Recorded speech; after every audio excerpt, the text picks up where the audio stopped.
And give me 1 second while I fix chat. I was so focused on trying to set up my webcam that, oh my goodness, chat is so big. That's fine. That's fine. Actually, maybe I should fix it. Hello, everyone. I'm very excited for today's stream. Oh no, my webcam is connecting again. It does that so much right now. I am a PNG today. And that's because I usually use my phone to use VTube Studio. But today I needed my phone so we could crochet together.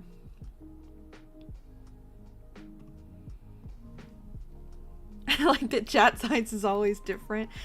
One day we will find a consistent chat size.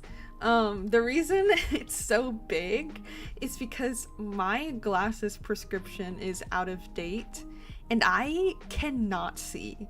I'm not like legally blind. 와, 비비님이다. 피하, 포하, 안녕. Cardboard cutout, Bibi, let's go. Yes. I'm not legally blind or anything, but I do have pretty bad, nearsightedness. I think my prescription is like negative 3.75 or something, and they're a little bit different. Like my eyes have slightly different prescriptions, which doesn't really matter when I'm wearing contacts because it's really not that different. But when I'm wearing glasses, it kind of is hard for me to see. But that only happened recently. They used to be the same prescription, so I need new glasses, but glasses are expensive. And I'm trying to be able to get 2 different pairs of glasses and then a pair of sunglasses that are prescription because I have a hard time driving when it's really sunny. But I don't like using the car visor because then I'm a nervous driver, and so it cuts off some of my vision, and that makes me even more nervous. But yeah, hopefully that will change soon. It's not like my glasses are like so bad that I can't see. It's just some things get a little blurry, so I like when chat is big enough for me to read it. Yes, we are crocheting today. I'm very excited, but I'm also a little nervous. Mostly because I'm not a professional crocheter or crafter in any way. I actually started crocheting relatively recently, probably around the end of last year, beginning of this year. And then I had actually started a little bit before that, but I paused.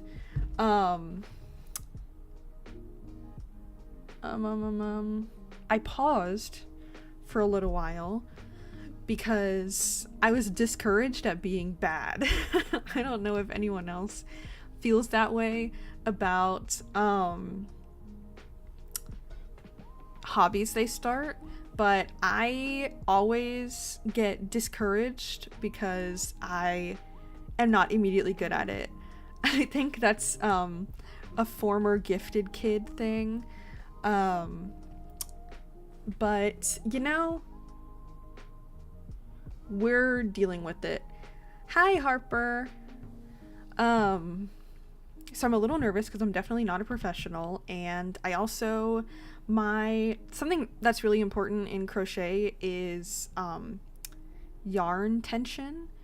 The tighter you hold your yarn, the closer together your stitches will be, the tighter your stitches will be, and I'm really not good at keeping consistent tension in my yarn. But as long as I'm finishing projects, I am happy because I know this isn't something I'm like doing for a career or anything. It's just a hobby, and I've been trying to get myself to allow imperfect hobbies, you know? So I will show you some of the projects I've done in the past. a fairly significant portion of them I do not have anymore, because I've given them to friends. But I do have a lot of failed projects, and some projects that I'm happy with but aren't perfect, so I don't want to like give them to my friends. And then I will show you what we're making today. And I'm actually not finished with the first one, so I will show on a different yarn how to start the project, and then I'll go back to the one I'm in the middle of, if that's okay with everyone else. I do also want to preface by saying my desk is not the most clean it could be. I do have a desk mat. Failed projects are just stepping stones. Exactly. I'm trying to teach myself to be okay with things that aren't perfect. And it's just fun. Crocheting is fun for me. Yes, but I want to say my desk isn't super clean. I did try to clean it, but I really just tidied it. So like there's kind of dust in some places. And also, I want to preface the visuals of the crocheting because I have psoriasis. And maybe that if you don't know what psoriasis is, if that really doesn't mean anything to you, it's a skin condition.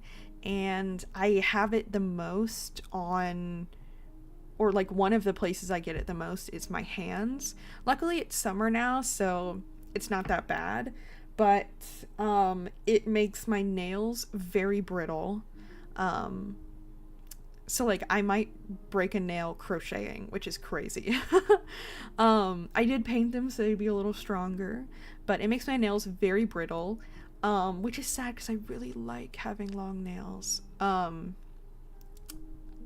it also ridges my nails. Nail ridging is something that comes naturally, but it isn't really something most people have to deal with until they're older. But if you have psoriasis, it starts really early.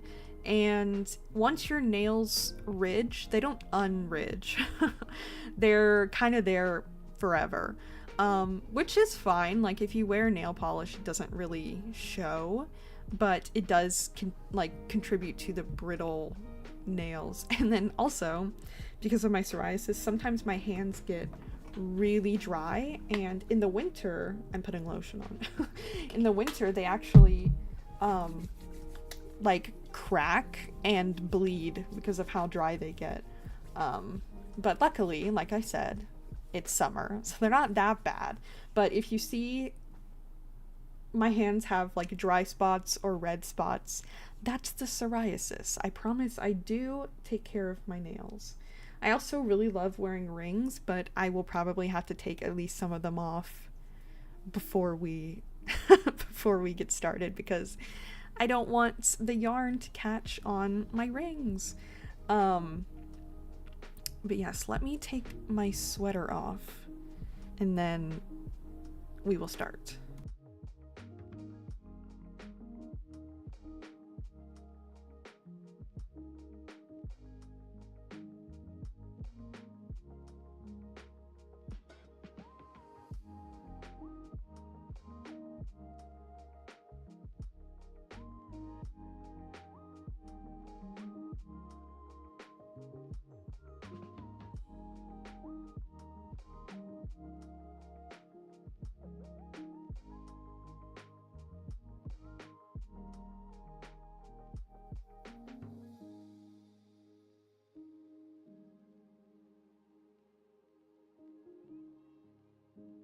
Okay, I successfully removed my sweater. Okay, let us switch to the crafting screen. I have to fix chat again because I was so worried about my webcam that I didn't fix chat. But it'll be fine. It'll be fine. Oh no, chat's fine. We slayed. We're slaying. This is my keyboard. It's a little dusty. but I mentioned it before. It's a BT21 keyboard. I'm lagging a little bit. Give me a second. Okay. Yes, this is my keyboard. Oh, cute keyboard. Thank you. It's a BT21 keyboard from when I was really into BTS, and I just like their little characters. I think they're cute, but this is why my escape button is so loud, because it's like a whole it's a whole bunny. But we don't really need it for now, so I will where do I put him? Oh. Yes. I liked BTS a lot in the past. But I've mentioned this before. I don't really listen to them anymore because my mom really liked BTS, and that was something we listened to together, and so I listen to them sometimes. 잠만 escape 버튼이 뭔가 키가 좀 큰 것 같은데. Yeah, it's huge. It's a whole bunny. Exactly. But yes, my whole setup is pink. This is my mouse.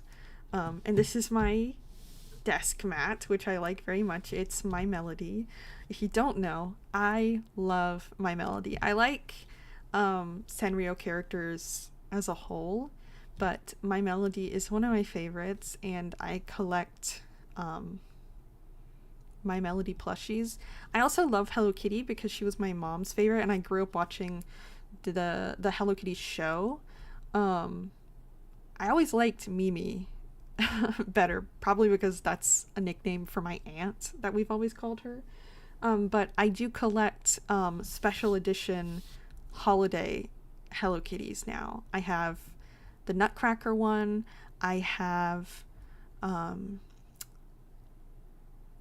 the Halloween one, the Black Cat Halloween Hello Kitty, and I have the Christmas candy cane stockings Hello Kitty. I will I will grow my collection eventually. All of those I got when I went to Disney, like on Disney trips. So that's kind of my my what how do you say it? My stock area for Hello Kitty and other Sanrio items, because there isn't a Sanrio store anywhere near me. But yes, now I can get into showing you my past projects. I'm going to turn on Animal Crossing music, if that's okay with y'all. Tell me if it's too loud or too quiet. Before we start, I have a billion Animal Crossing amiibos, and I wanted to show y'all how how into Animal Crossing I am. This was my part of my birthday present from last year. There's so many. I don't actually have any like villager amiibos, but I do have these, which are part of Happy Homes project. Like, you can get them and then they my webcam okay, it's back. You can get them and then do their houses in Happy Homes. But I also have this very dusty little Marshall, because I love Marshall, and despite thousands of Nook Miles tickets, he is yet to appear on any island where I can see him. Okay, on to projects. So this is my first ever finished crochet project, or I consider him my first, because I technically did another thing, but then it fell apart, so I don't really consider that my first. And he's very wonky. Know that I know that he's wonky, but I kept him because it was my first project. So this is my little bear. I keep him on my desk to remind myself of where I started with crochet.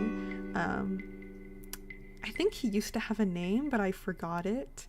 But yeah, you can see it's very like messily done, but I think he's charming because it's a memory of where I started with crochet.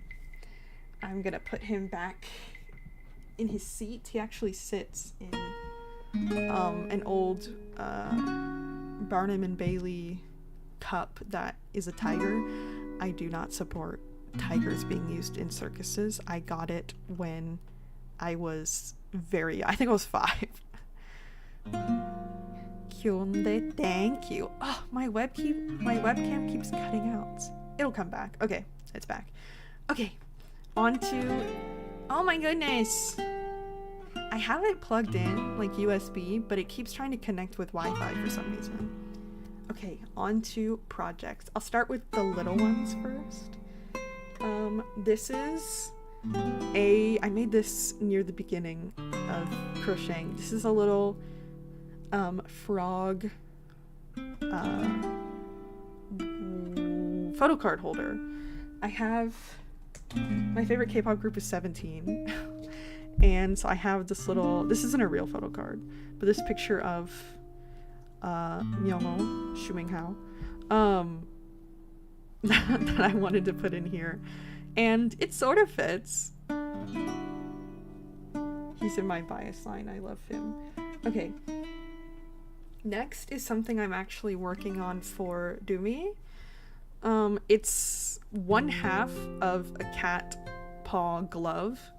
You wear it like this, and there's gonna be a top, and then on the bottom there's gonna be like pads, like the beans of a cat. I only did one side, and this is actually the second time I've done it because I felt like it wasn't even, because like this side is bigger and like flatter than this side, and I don't know if that's because this is the thumb and so it's like this. The pattern really wasn't clear, and so I followed the pattern like exactly, and it still ended up like kind of wonky, so I don't really know if that's what it's supposed to look like. I think I'm just gonna go through with finishing the pattern and see if it turns out like an actual glove. I gotta put stuff in the crochet drawer behind me. These next things are hair clips I made for myself. There's actually a 5th one, but I don't know where it is. Oh, there's a string of hot glue on it. So these are some hair clips. There's hot glue on it. I made for myself. Like I said, there's a 5th one somewhere. And they're just like little ovals of crochet, and then on the back there's a hair clip and then felt in between so the metal doesn't get caught in your hair. This one has little bows. This one has little stitches, and then this one is just like ruffles, and this one is a flower.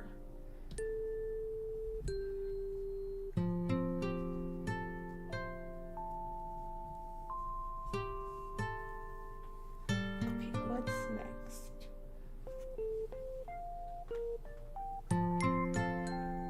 Oh, this is the first kitty hat I made, and I kept it. Oh no, this isn't the first one. Where is it? This one. This is the first kitty hat I made, and I kept it because I did it wrong. This isn't a double or a single crochet. It's like in the middle because I didn't really know what I was doing.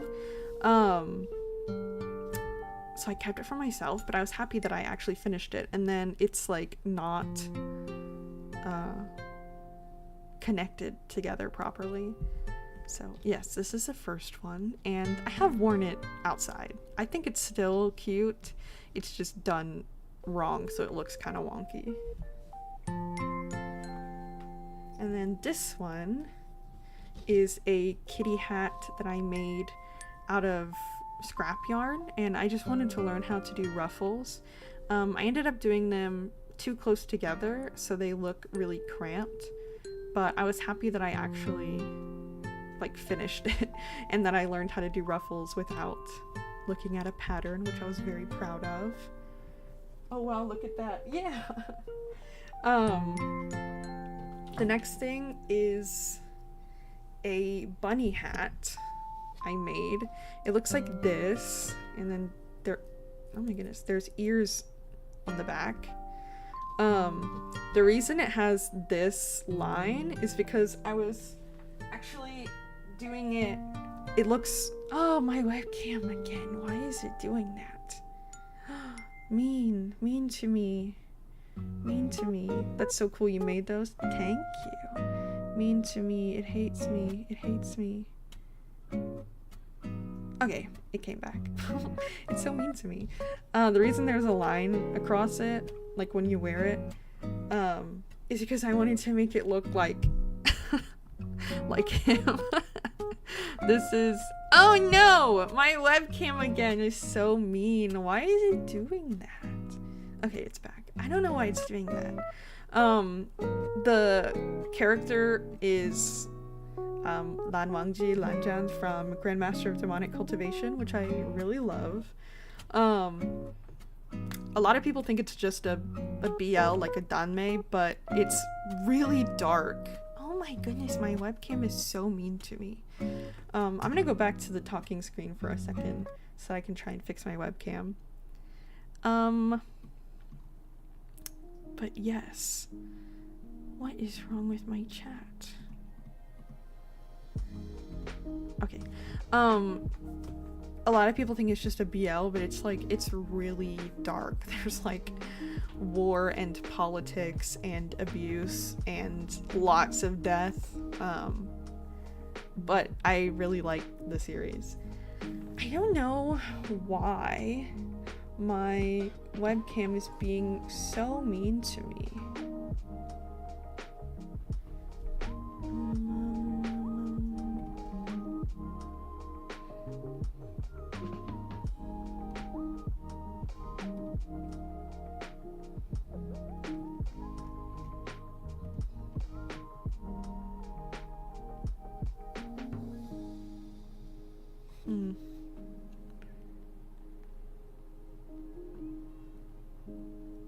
Okay, I want to see if that fixed it.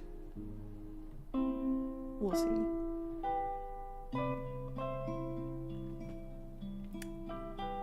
Okay, but yes, I was trying to model it after Lan Wangji. I think it was alright.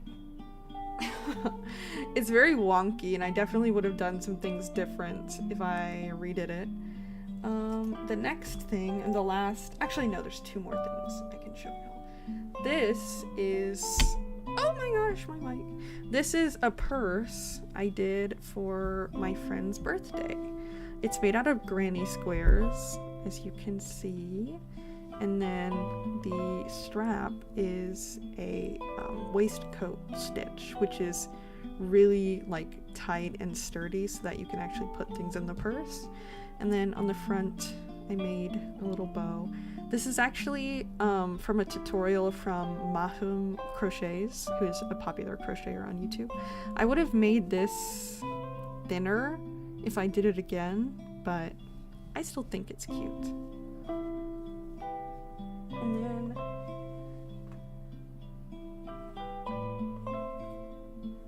the last thing, granny squares. That is what they're called. Thank you, doggo. Thank you. I did them myself last night. The last thing I have to show is a blanket I'm making for Nekomama, for Dumi and Dudu's mom. It's definitely nowhere near done, but oh my gosh, I keep hitting my microphone. But there's so much yarn around this. It looks like this. This is a shell stitch. If you can see, there's like little bubbles, and it's very soft that way. And it's pink going into white, and then the next color will be brown, so it looks like Neapolitan ice cream. Yes, Nakamama. I might make a border because I don't want it to be too thin, because it's supposed to be like a blanket to put over your legs when you're in a chair. Um, but it's taken a long time because it's such a big project. Um, yeah, that's everything I have to show, and then we can get into the project for today. But I need to go get extra yarn and I have to use the restroom. So I will be right back, and then we can get into actually crocheting.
Okay, I'm back. Hello. I'm going to show y'all how to start the project on extra yarn I have. The yarn color I'm actually using for the project is this blue. But first, I want to go over a couple basics of crochet in case you want to follow along and this is your first project. So, hold on, I gotta get everything out.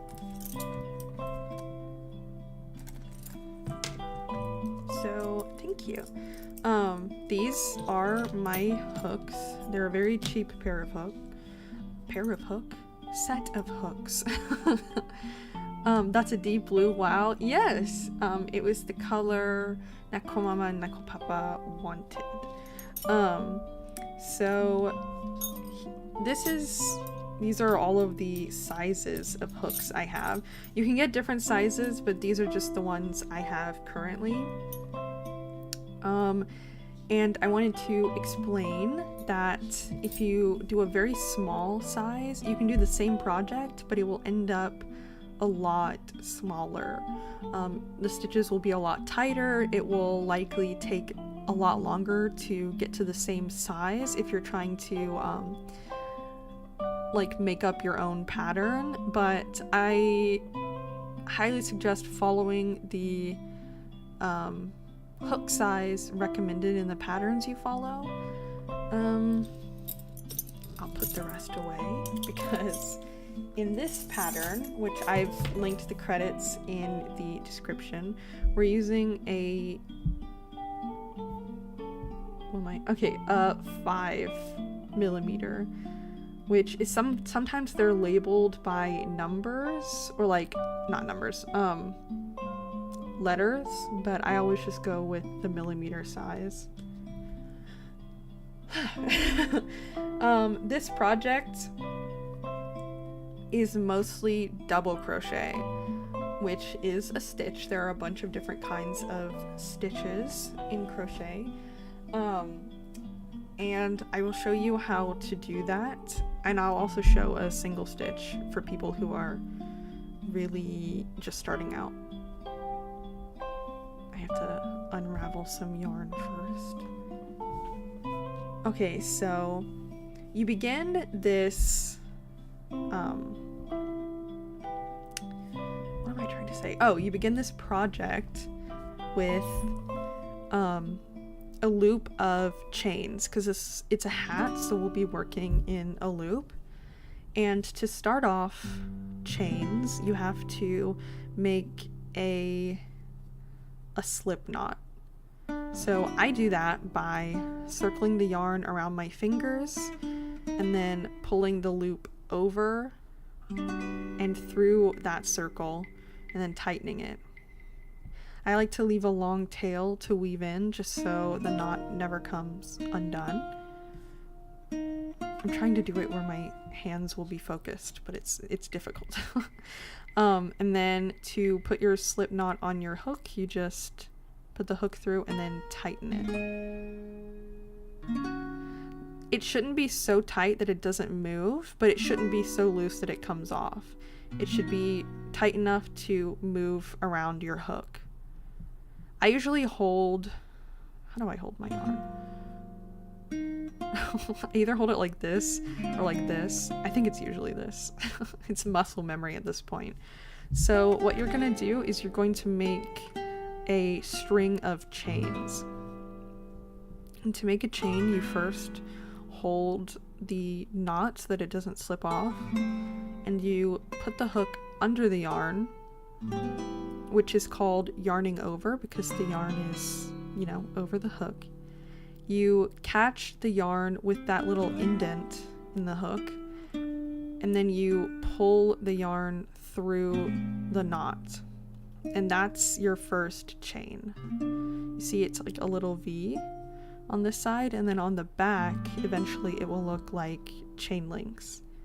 So again, you wrap the yarn over your hook, pull the yarn through with your hook, and that's another chain. I'm gonna chain a few just to show you how to do the stitches. But if you're going to make a hat, you need to chain enough so that the string, like the row, can go around your head. Usually for me, it's about 70 because I have, it kind of like depends on your yarn tension. And typically beanies are worn with the edge from the like back of your head to your forehead. So just make sure wherever you would put the edge of your beanie, that's the circumference you need to measure. So I'm just going to chain a random amount so I can connect them and then show you how, oh no, to do the stitch.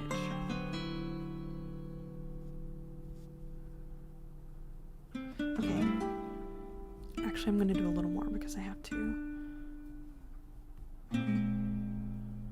connect them.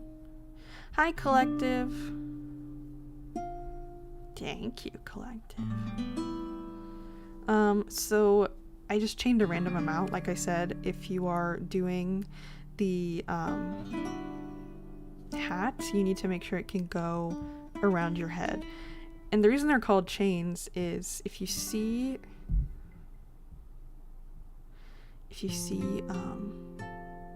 my camera's lagging a little bit. If you see there are V's on the front, and then if you turn them around, it looks like chains. My camera's lagging so bad.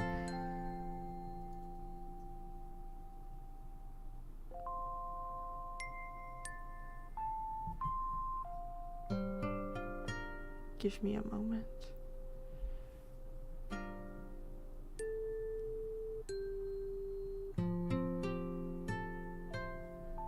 Let me change to the talking screen and then change back. Maybe that'll help with the lag. Okay.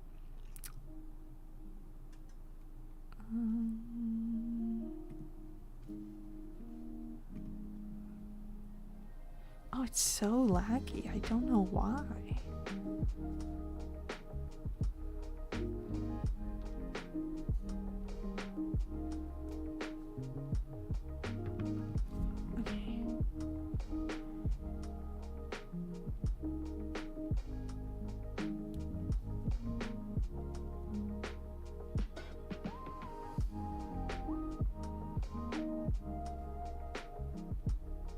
Oh, it's still super laggy.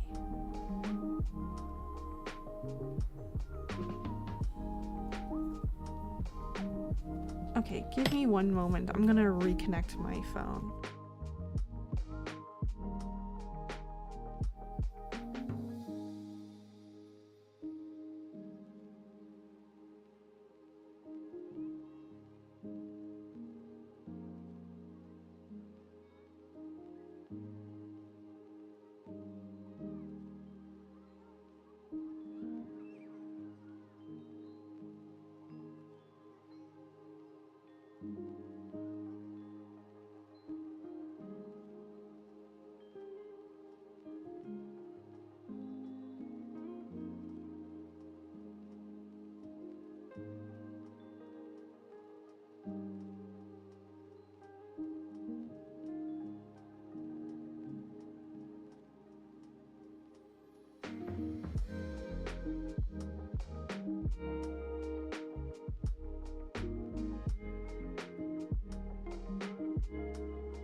Okay, I think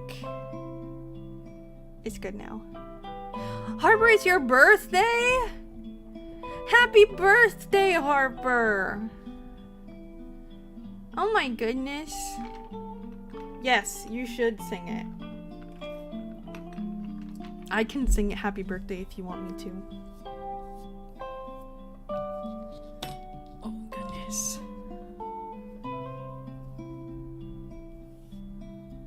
Okay.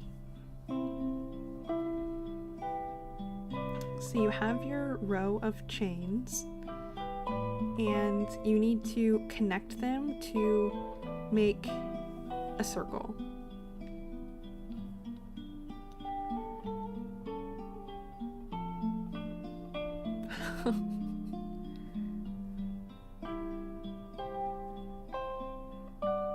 Oh, that makes sense. I'll sing you happy birthday on Saturday, because there's also a stream on Saturday. Okay, so you need to make sure that, or I can sing it now if you want me to. You need to make sure that the V's are facing inward for you to do the next stitches. So to connect them, you just do a slip stitch, and to do that you find your first V right here, your first stitch, and you insert your hook through the top loop only. Well, I mean, you insert in the middle of the V.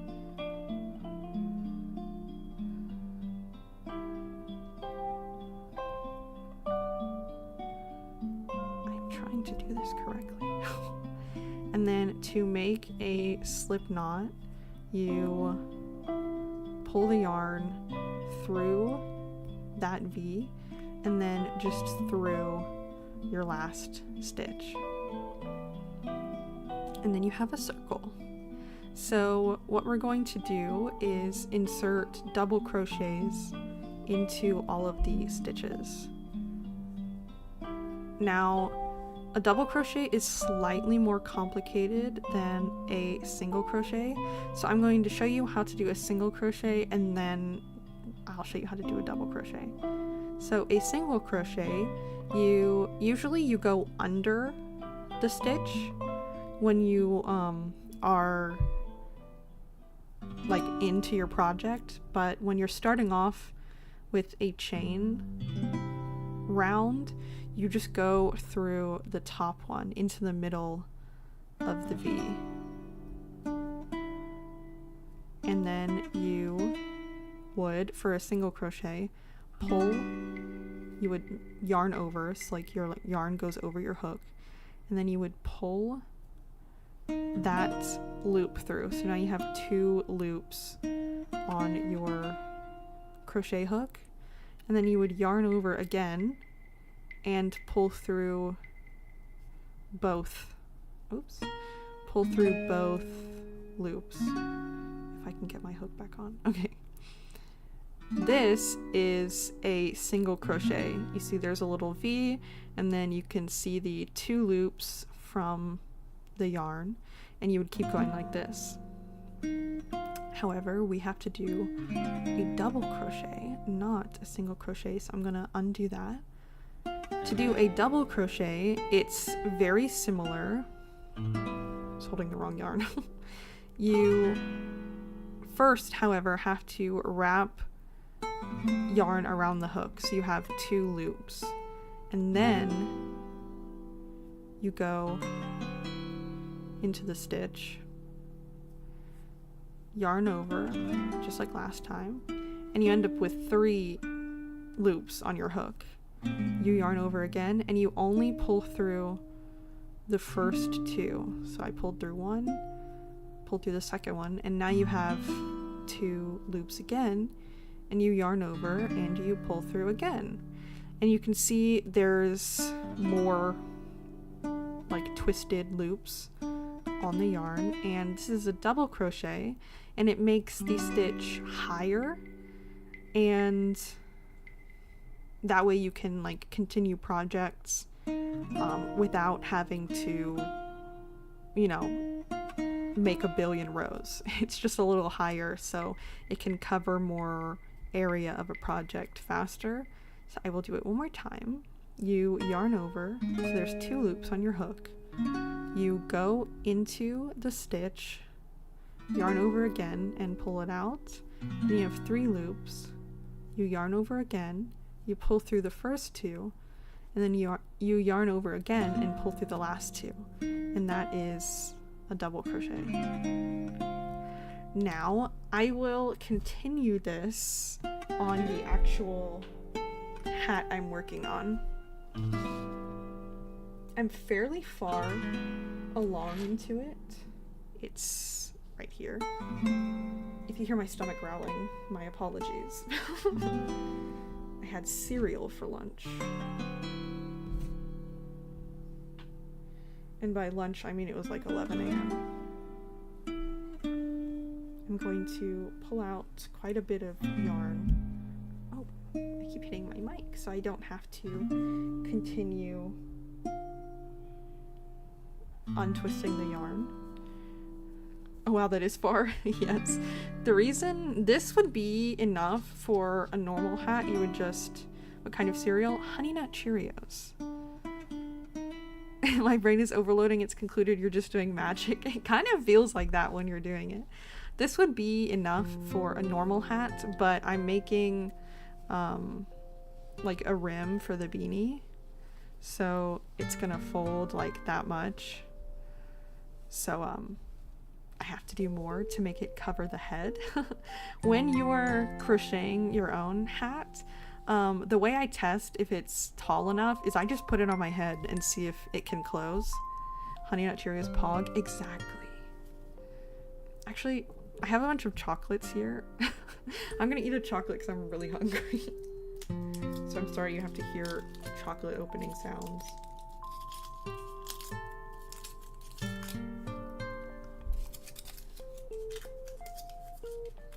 It says, inhale the future, exhale the past.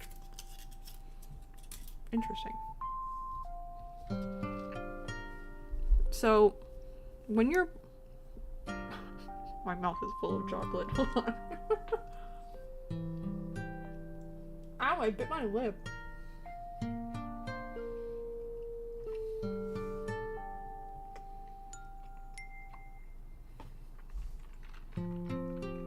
Share chocolate. It's Dove dark chocolate.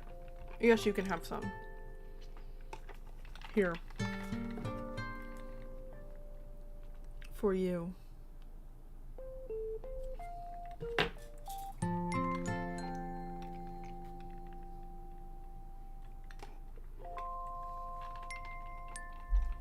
Okay. So what I showed you earlier is specifically stitching into a chain stitch. I'm going to show you one more time in the middle of a project because it's slightly different. So when you go into a chain stitch, like the beginning, let me do it this way so you'd understand. You would go through, you see the top V, you would go through here, the top loop. But that is, I think it's called half stitching. You're not going through the whole stitch because you can't when you're starting a project. You have to go through like one side, which can be difficult, but that's how a lot of projects start, especially if they're round projects. So to do it when you're mostly through the project, which this is like standard crocheting, there's the V's on top, but on the side you can see like holes through them. They're little, focus please. They're little holes. So there's the V's on top, and then on the side there's little holes under them, and that comes from stitching upwards. So for a standard crochet, you would actually go under the V through the little hole like that. This is a double crochet project, so you'd yarn over once, go through the hole, yarn over again, yarn over, pull through, yarn over, pull through. See?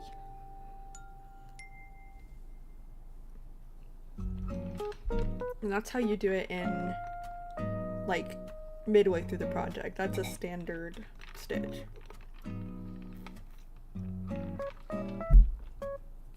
Okay. I'm just going to crochet now. We can talk about anything you want to talk about. It's kind of hard to see past my microphone.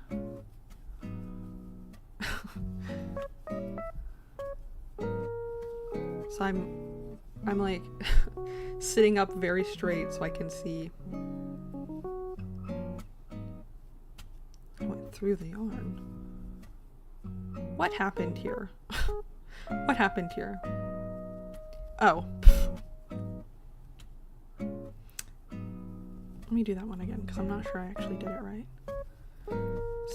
Crocheting takes a lot of frogging, which is like, oh my goodness, I keep splitting the yarn, which is like undoing your work and then doing it again. I'm getting nervous. I'm getting nervous on stream, so I'm messing up my stitches.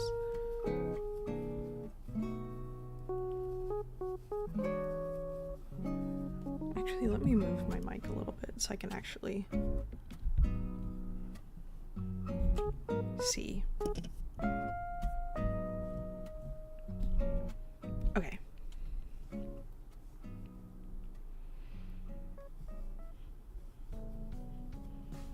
Oh boy, redoing work. Yeah.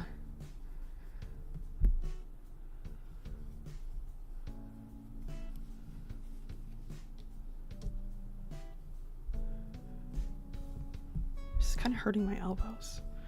I usually crochet like hovering it above my lap, so doing it on a table is a little difficult. Actually, I'm gonna use my sweater as an elbow rest. Hopefully that helps a little bit. It did. Okay.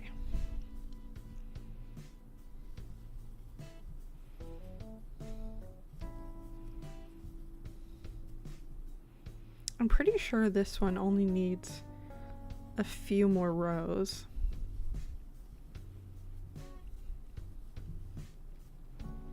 Work out them triceps. Yes.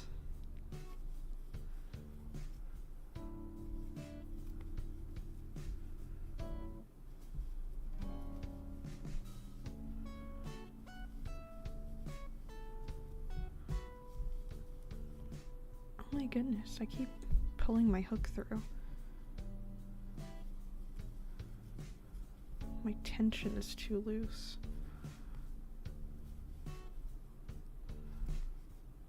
Okay, yeah.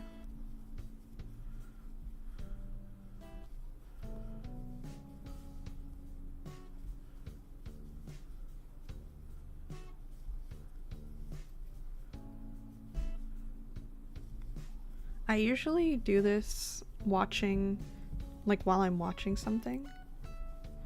And recently I've been watching,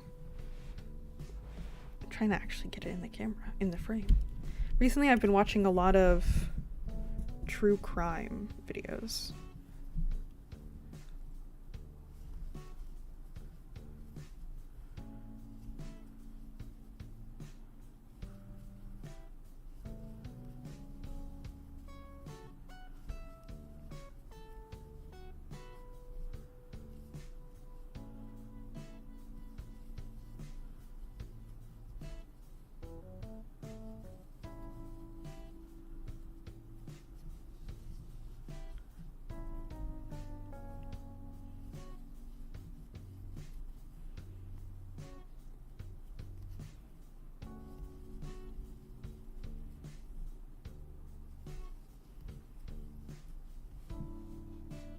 I need more yarn. Where did it go? Oh, it's stuck in my chair.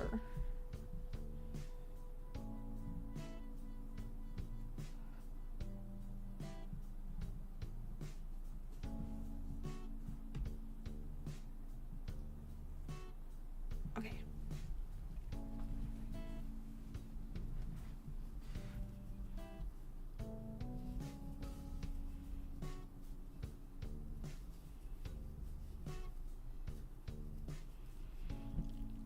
Any crime particularly interesting or insane?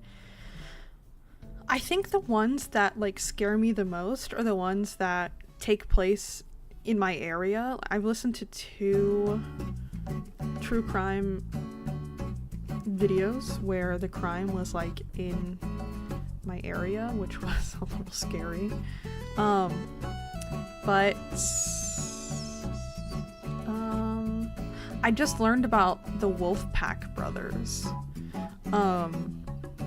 which was, oh, I'm lagging again. Why? Oh, it just froze. Oh, it's so laggy.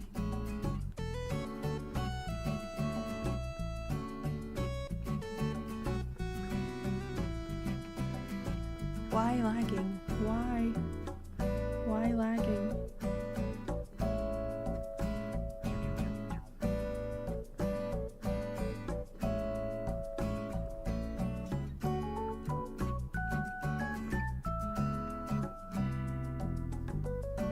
Okay, it's not lagging anymore. Yeah, I just learned about the Wolfpack brothers, and they are a group of kids. There's, I don't remember how many there are, who were kept inside their apartment like non-stop completely until they were, I think until some of them were like adults and some of them were like teenagers, but it was kind of crazy. It was because their dad was very controlling, and it only ended when one of them like stood up to their dad and decided to start going outside, but he was 16 at that point, which was crazy. I'm trying to think if I... Hi, Unerring! I'm trying to think if I listened to anything else that was particularly interesting. One thing that is like really common with crime is like you should be getting a divorce and instead you're killing your spouse. Like, how is a murder trial better than divorce hearings? Like, that's crazy to me. To join the rows, you do a slip knot into the top of this first stitch from the other row, or a slip stitch, and then you just pull the yarn through both. And then to get high enough to start another double crochet, because this is like low, you chain 2 and then you do a double crochet into the same stitch you did the slip stitch in. If it will go through, please. Okay, and then you can continue.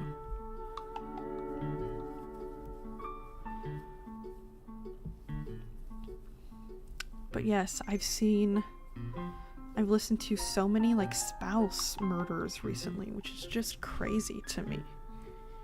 Like, why are you poisoning your husband?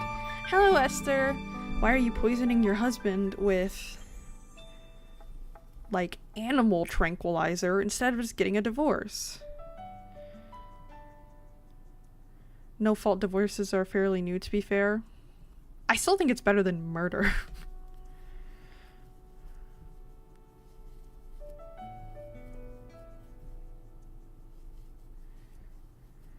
Hello, welcome into stream. Today we're crocheting.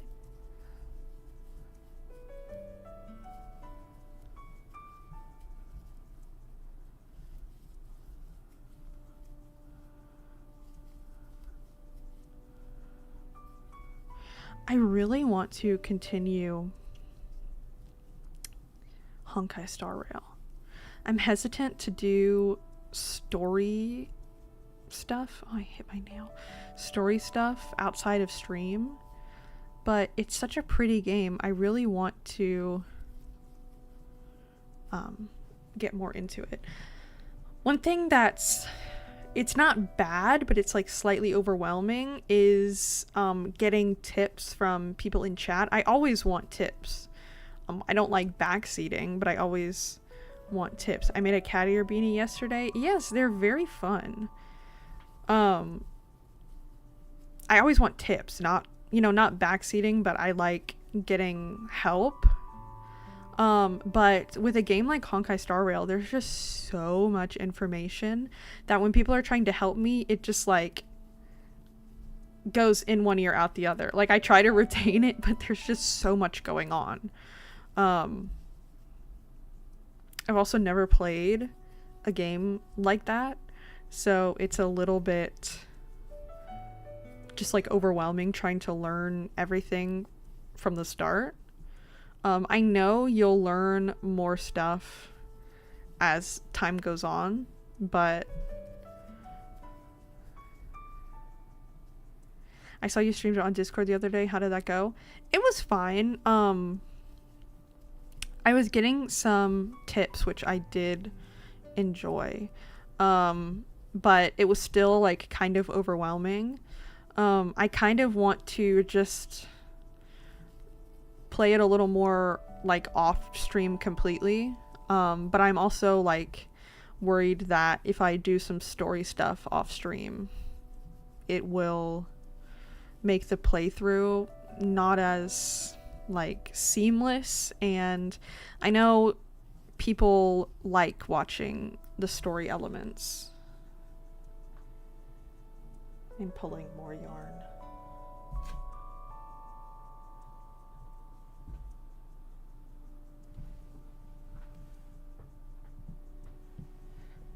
I'm excited to play more Minecraft this Saturday, though. There's a lot of cool stuff in side quests for you to enjoy, at least. I think so too, but I also, it's really hard for me to tell what's main story and what's not. Yeah.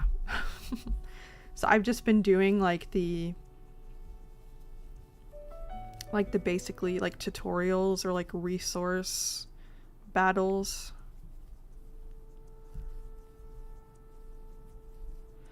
Like I said, I'm excited to get back into Minecraft. I'm a little bit... The color of the quest marks determine it. Yeah, that helps. Thank you. I did not know that. I was saying yeah to Harper's message. My brain responded to messages out of order. I'm very excited to get back into Minecraft, but I'm also a little worried because I want my streams to be interesting. I want my streams to be fun, but I'm not trying to be self-deprecating when I say this. I don't think I'm that exciting or like funny when I'm by myself. Like I said, I'm not trying to be self-deprecating. That's just like how I view myself. Purple and gold quests are main story, blues are side quests. Oh, that's very helpful actually. Thank you.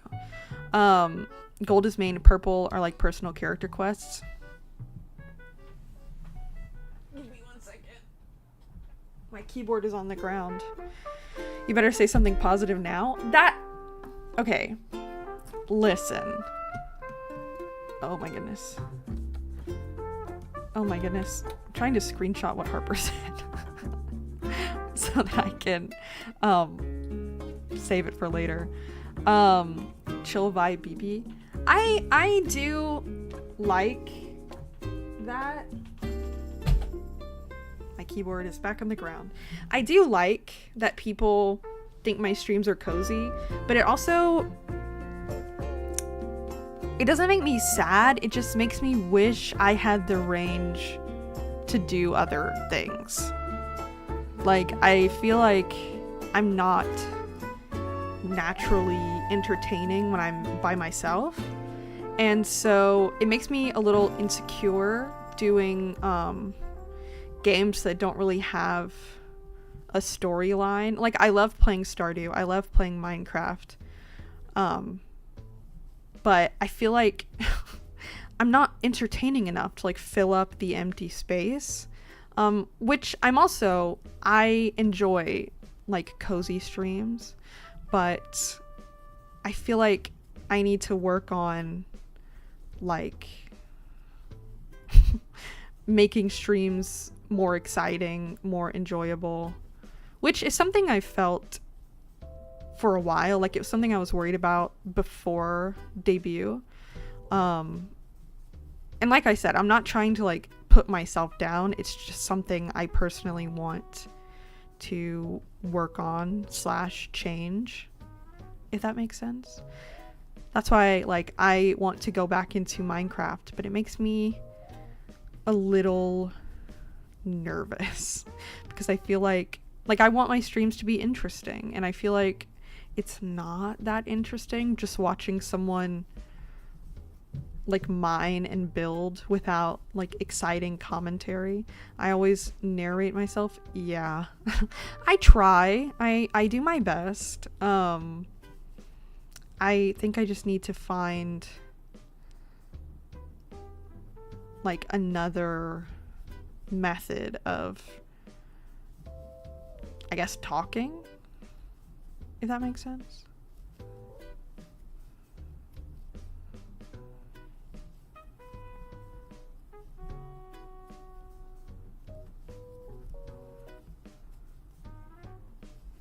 After this row, I am going to check and see if it's tall enough to finish off.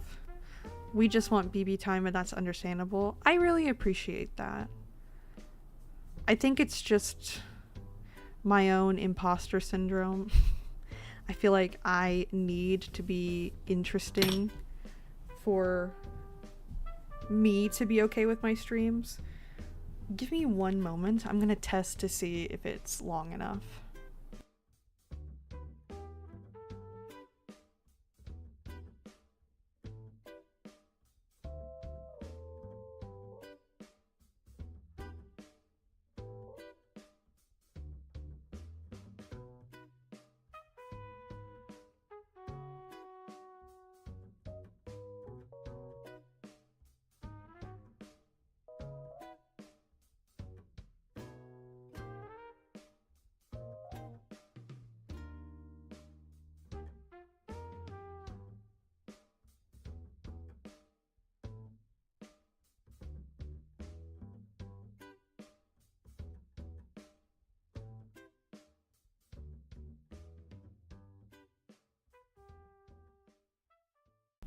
It is long enough so we can finish it off. First, I'm going to see which side I think is prettier. There's this side, which I think it looks pretty good. Let me go the other side. Or this side.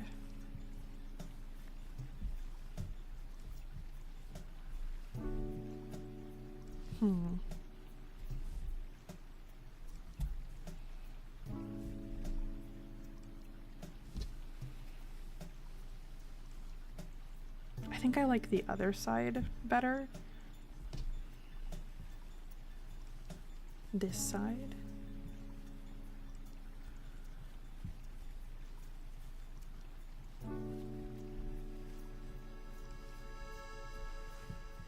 I think I like this side better. We still have to turn it inside out to close it. But the other side will be the outside.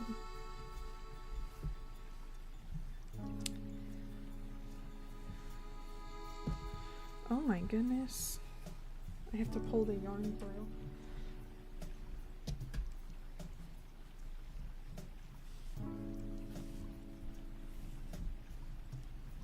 Oh my god. Okay. So to close it, you just do slip stitches all the way around. Which side am I supposed to do this on?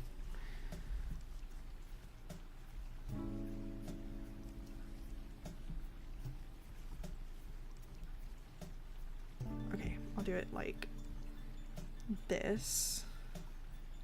So what you do is you make it flat. Actually,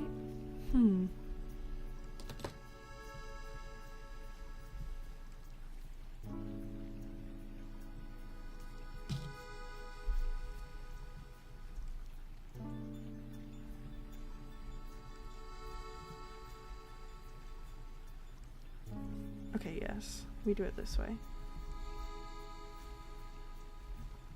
Okay.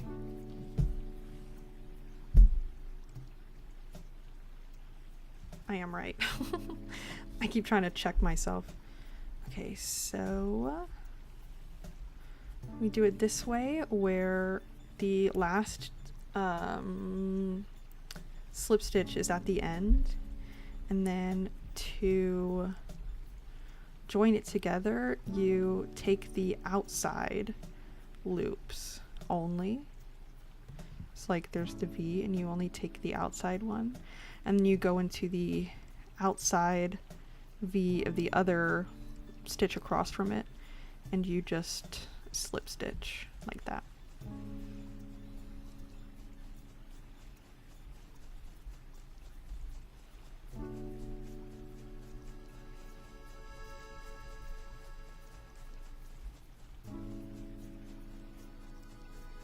Outside, and then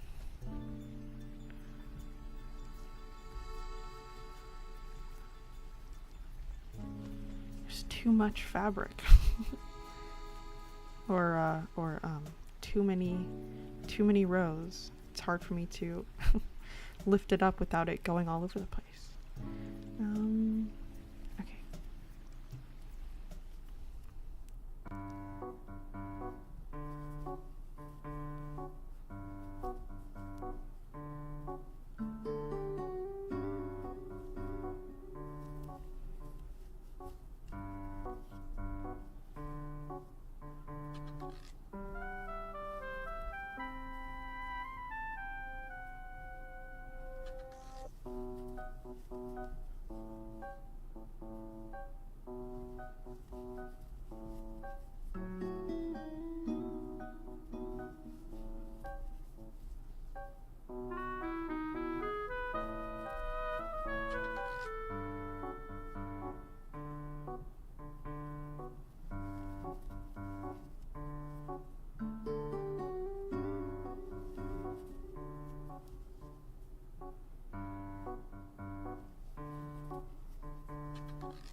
The one thing that I don't really know how to express this. The one thing that bothers me, I guess, when I'm crocheting is my hands start to hurt sometimes.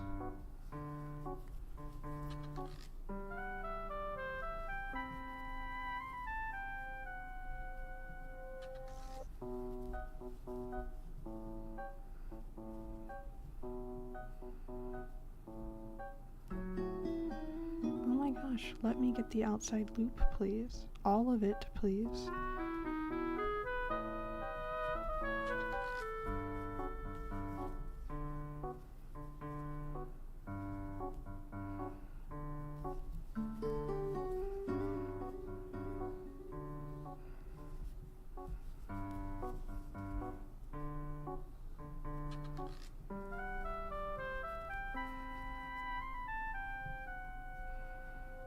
Oh, I bet they would start to hurt. They do.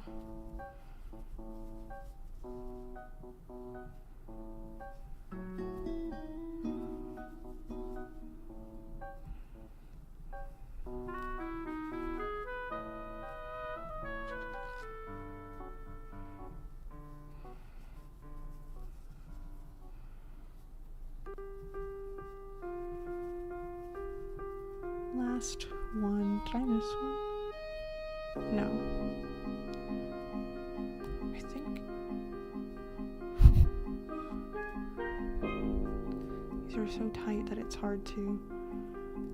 Okay. So that's how it's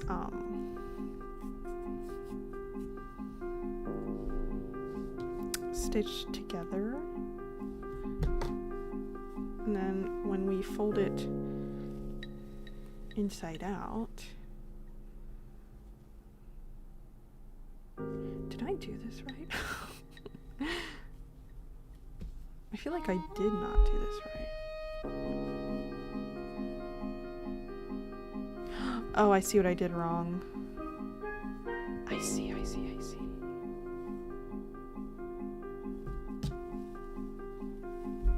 You're gonna have to watch me frog the top row. It's the inside loop that you need to pull together.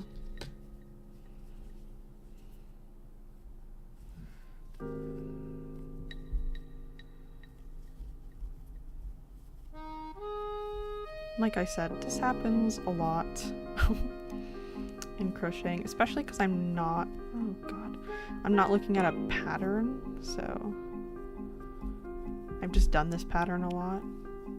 Oh my goodness, why is it doing this to me? I also forgot to do this. If you add a slip stitch at the end, the ears will be pointier. Okay, let's do it the right way this time. Inside stitches and then slip stitch them.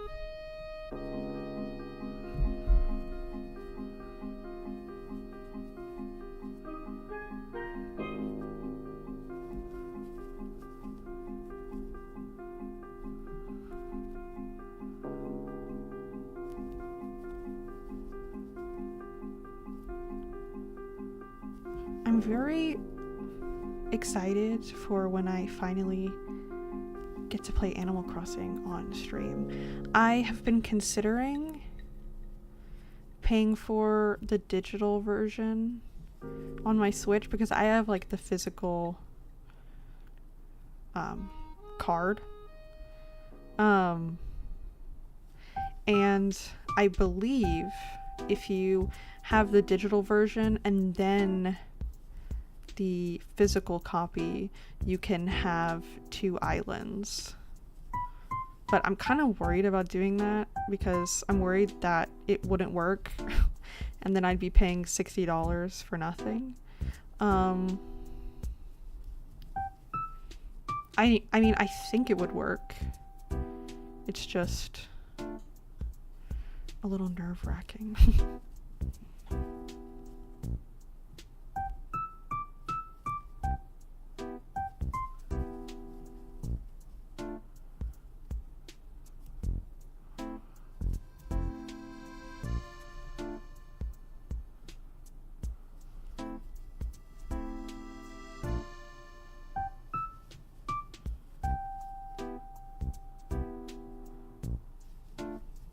I think it'd be really fun to do Happy Home Paradise on stream because I really love decorating.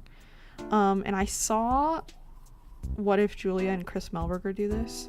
They would do the same place, like the same build, but then they would each do like their own interpretation of the theme, and then like compare it at the end, which I thought would be super fun.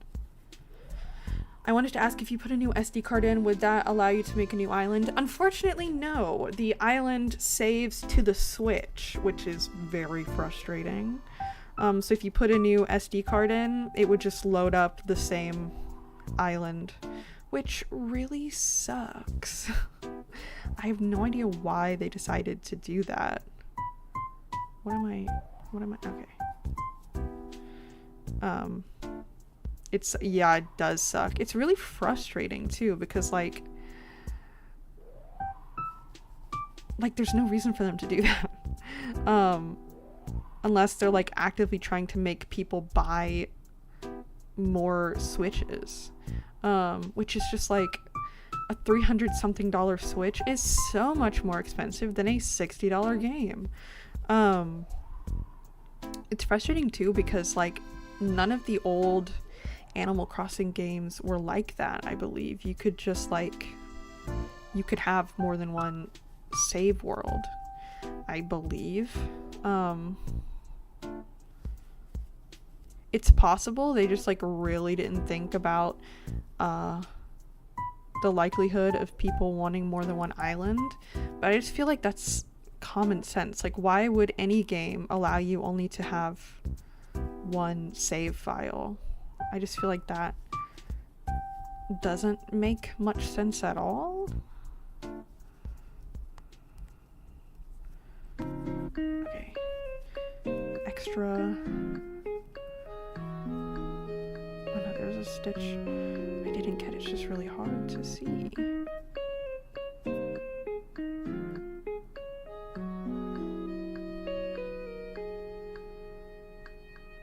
My yarn is unraveling, or it's breaking. Oh my gosh. Can you please let me see the stitch?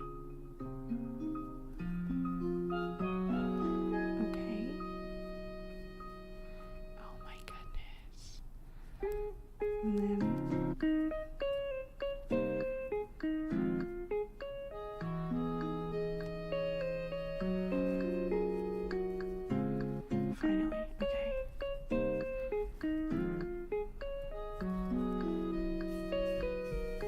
okay, let us check it again.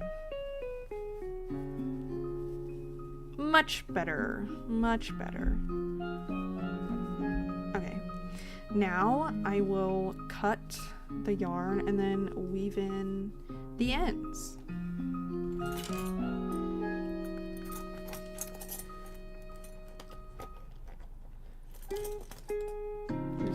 needle. And here's the scissors I use for crocheting. I like to leave a really long tail so that I can weave it in, and then when I think it's weaved in well enough, then I cut it.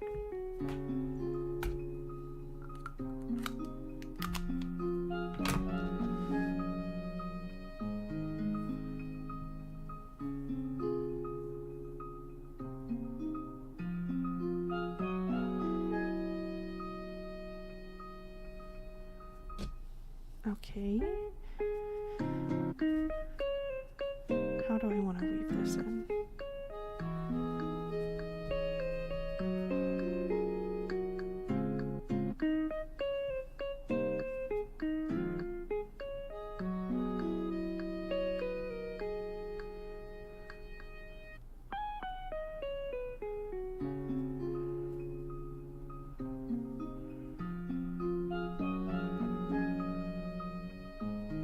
Let me get one loop, please.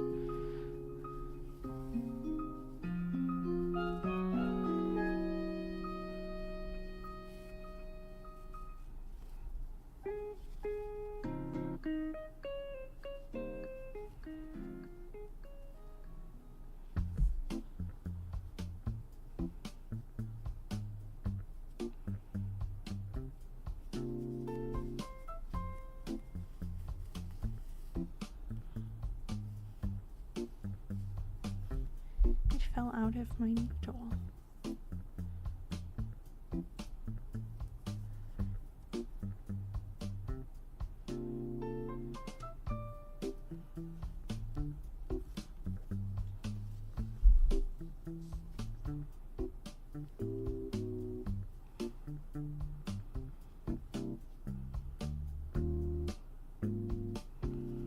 Okay, that should be enough.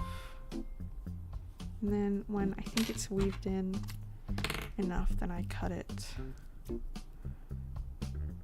like that. Now the top piece of yarn is gone, and now we just have to do that for the bottom from where we started our slip knot.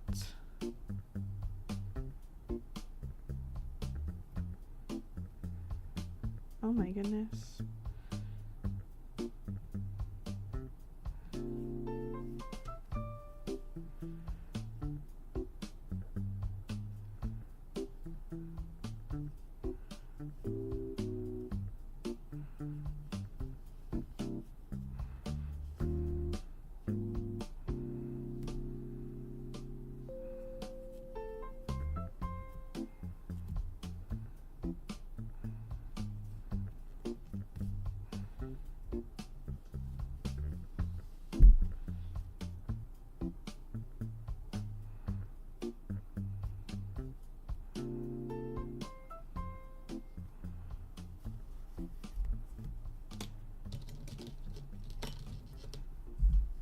And then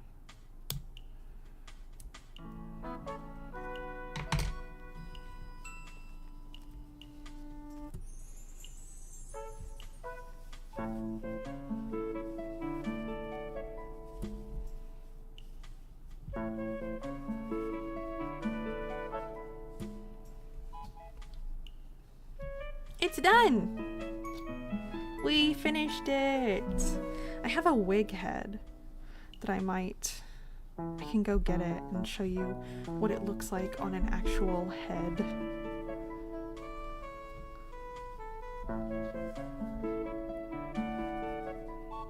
Yippee! Okay, I'll be right back. I'm gonna go get my wig head.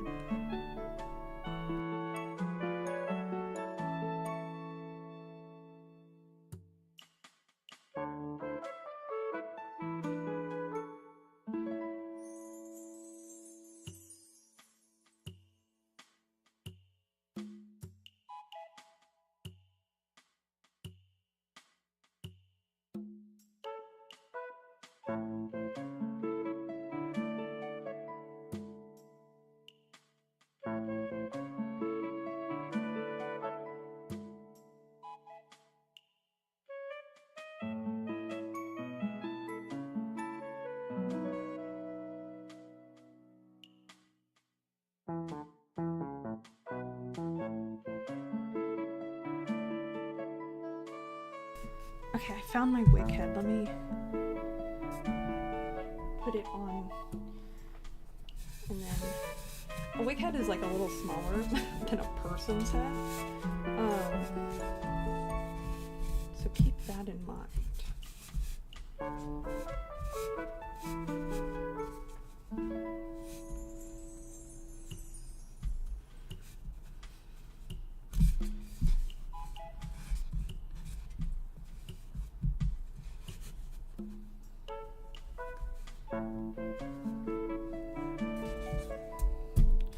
Ta-da! Oh, it's so...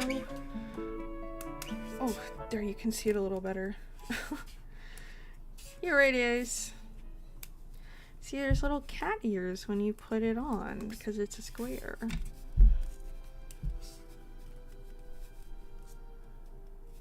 It's not perfect, but that's okay.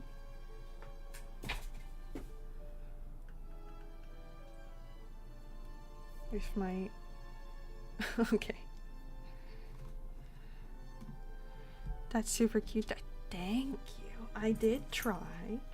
Technically, I do need to make another one, but my hands are hurting, so I will do it later. I gotta put all my stuff away. Okay. There's two options for the rest of stream, and I want to know which one y'all would prefer. One of them is a complete vibe change, and one of them is kind of the same vibe. Okay. One last look at the kitty hat. So the first option for the rest of stream is the same kind of vibe. We can color together.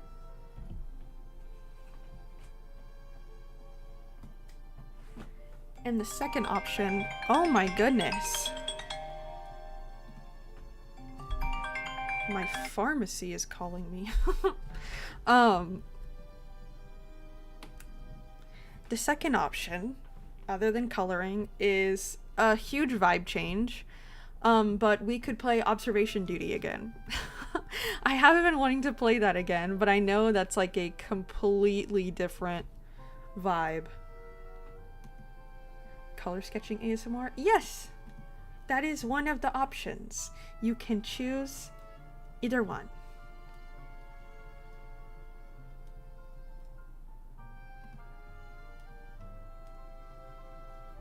So we can color or we can play Observation Duty, a huge vibe change.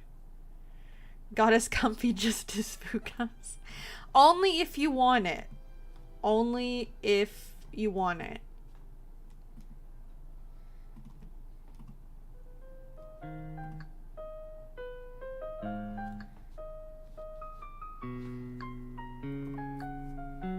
I want to make sure if people aren't down for a vibe change, I don't shock them.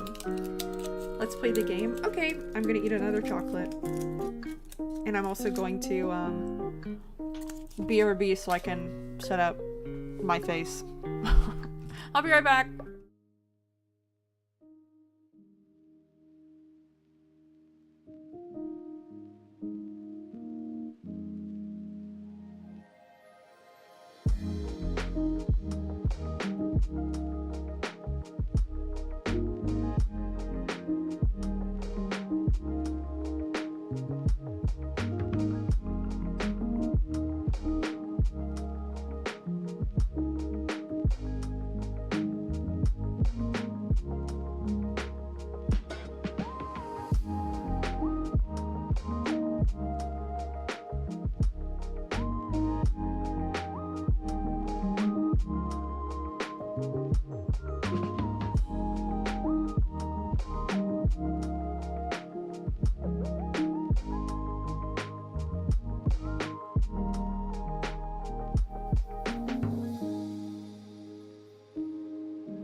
Hello everyone, I am back.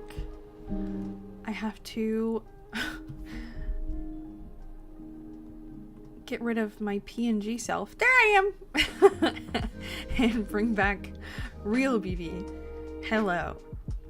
We are about to play observation duty, but I realized I actually got rid of my observation duty scene. So, we'll have to figure that out. One thing I wanted to talk about before we play is that there's been a little bit of a discussion about how I don't have legs. So I wanted to discuss, and it is true.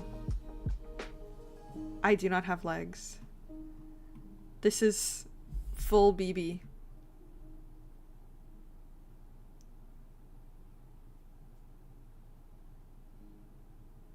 But it's okay.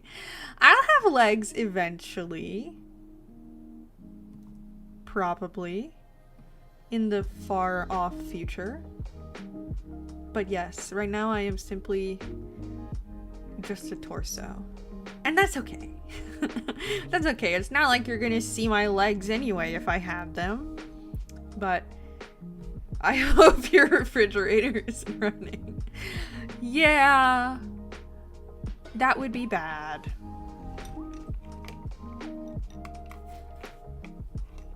Won't stop me from drawing Bibi with legs. I appreciate that when you draw me with legs.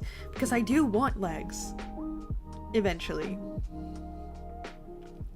Did you cast only half the spell? Unfortunately, in my heart, I have a full body with legs and a tail and arms, the rest of my arms. But, when I was sending out the spell to show you me, to show you Bibi, yes, it only went halfway. Eventually, I will get legs. Hopefully.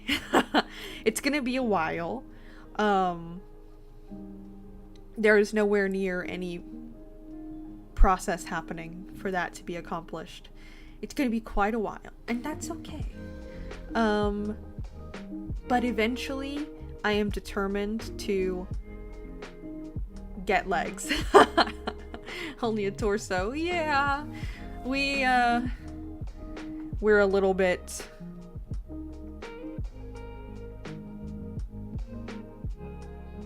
lacking on the body department. But we can start now. I have to change. Oops. Let me actually pull up.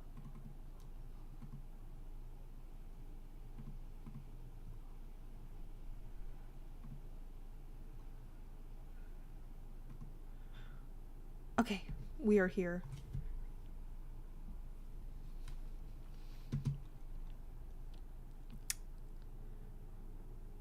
Let me know if the game is too loud or too quiet.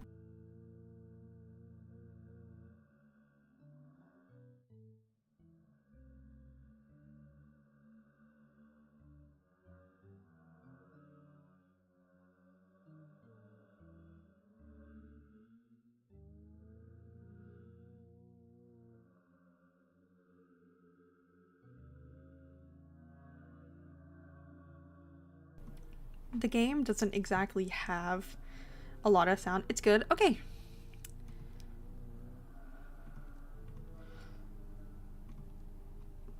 We will start with the old house because it's easier. Remember that I'm not good at this game.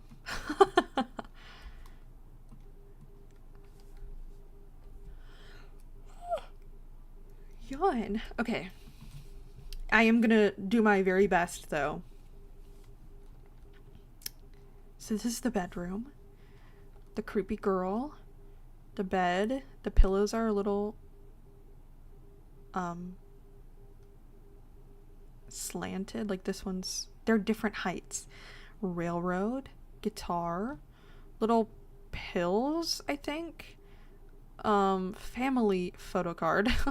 This little thing that looks like a petri dish. I don't know what it is. I guess it could be a an ashtray, but it's like clear. Lamp, family picture. I wish I could zoom. Okay.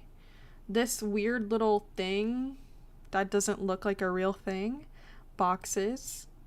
Ghost girl in the painting. All the chairs are facing away because it's really creepy. This chair, this box, this couch, thing on the floor, headphones, plant, bottles. I can't even tell what this is. Okay. Mug or something. weird thing in the middle of the room. Closed box. Plates. More plates. Trash can. Computer. No weird creepy guy. Ashtray with a cigarette. Lamp. Boxes. Chair. Why do you have this kind of lamp outside? Okay. Everything here looks good. Everything here looks good.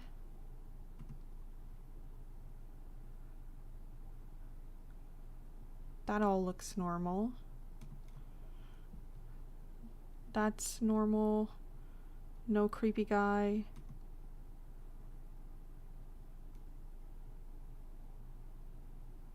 That's normal.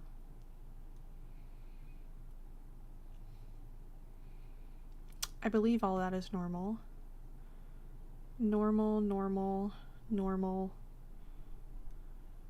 normal.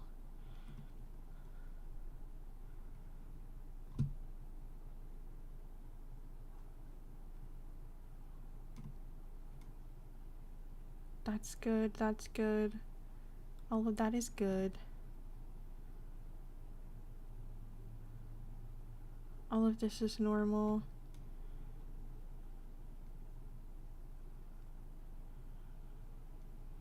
I think all of that is normal. Normal, normal. Oh, weird creepy guy. Weird creepy guy. Weird creepy guy.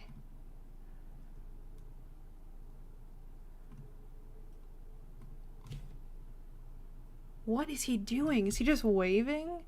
Very creepy. Doll picture is creepy. I know. It looks wrong. You better say it's correct, because there's a weird creepy guy. Okay, slay. We did it. This looks normal. Was that chair always messed up like that?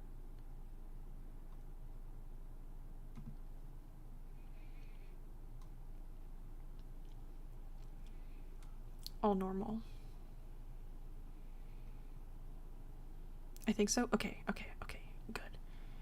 I mean, not good, but you get it.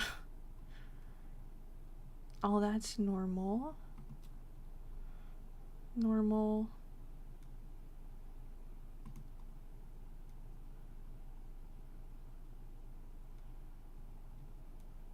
All of those pictures are kind of disturbing. I know, right? I mean, I love art that makes you feel things. Like, I think art at times should make people uncomfortable, and make them like question things. But having it in my house is probably not something I would do. I think I would just put art in my house for like beauty. Who leaves their laptop on the floor like that? Exactly. However, I would probably put my laptop on the floor if I was doing something on the floor, like folding laundry or something, but not like that, like in the middle of nothing. Oh, fuck, that scared me. Is there a thing there?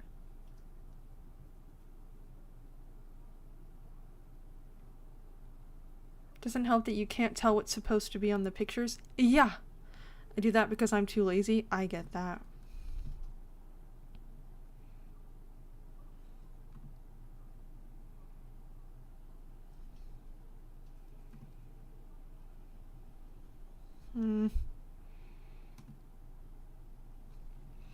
I feel like there's something there, but it might just be a shadow. I can't tell.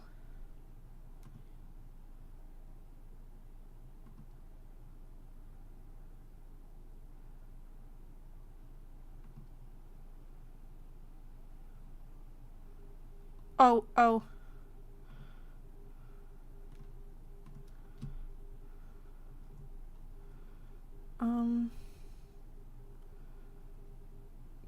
Ghost, I guess?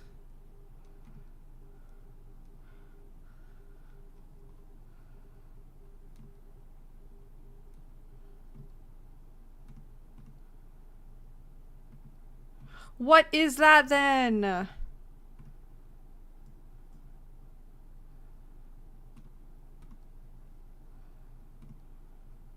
Wish you could send in more than one at a time. What the heck is this thing? We're Costco, guys. What the heck is this thing? I'm gonna say shadow. Because I feel like that's something. But I can't tell. My monitor is so dark. Okay, I leaned... I changed how my monitor is sitting.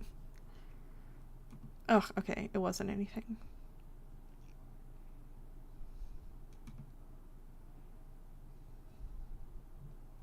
Did this move a little bit?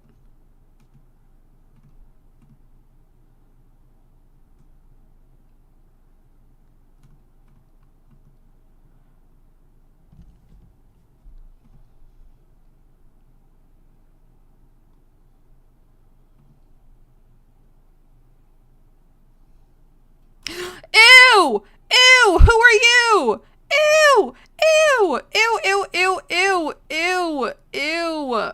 Ew! God, who are you? What are you? Is that a floating head? Ew!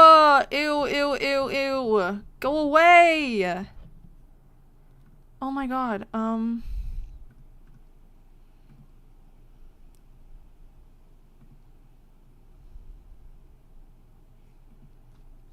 It's like right on the corner. Oh, I'm blocking it. Hold on, let me move myself. Oh my god, it's right here. What are you?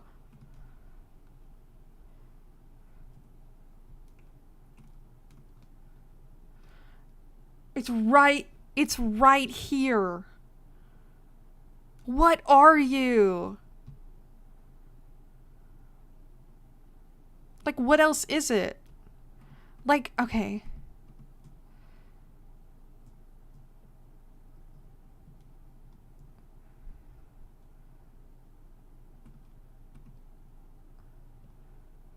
It might be.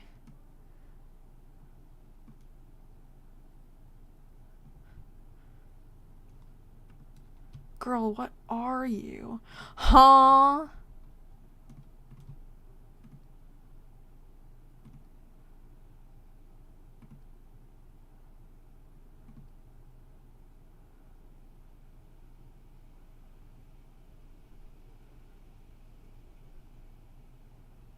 What the heck? Huh? I tried so hard.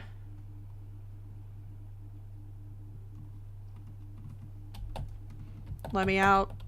Let me out.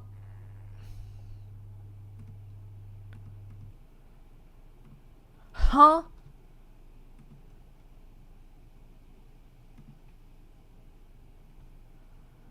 Huh? Okay, we're trying again. That's all normal.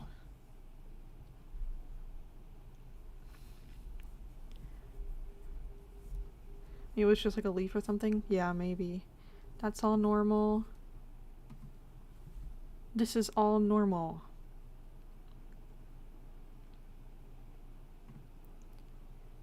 The way we didn't even get to the bathroom. You know, that's probably why. How did we not see the bathroom? What? Maybe it was a glitch because I swear we went through everything.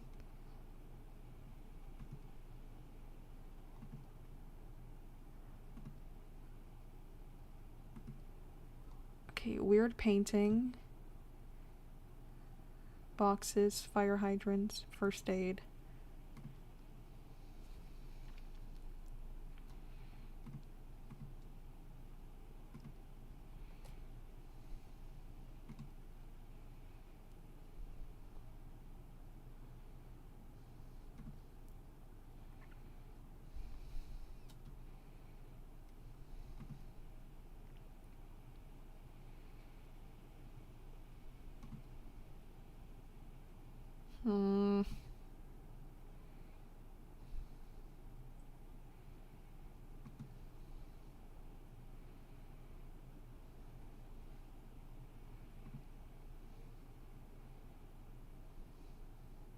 Oh.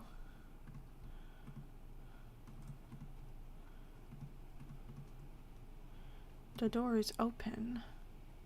Did that move? I feel like it was to the side. But maybe I'm imagining things.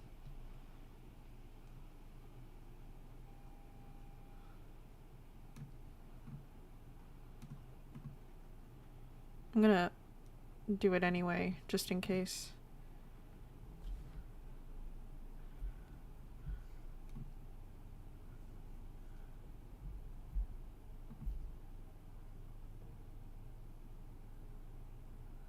Okay, I guess I was wrong.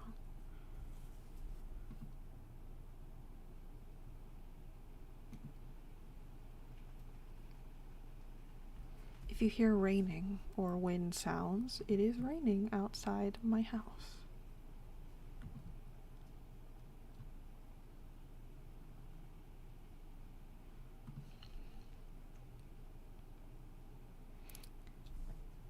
Oh my gosh. I know. Hold on.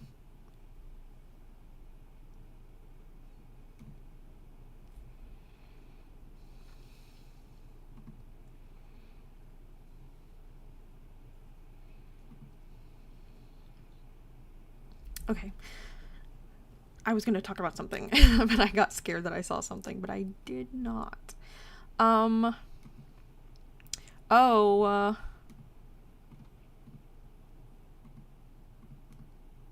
Weird. So I got hired recently to be a substitute for early childhood education programs like pre-Ks or daycares. Or did that chair move?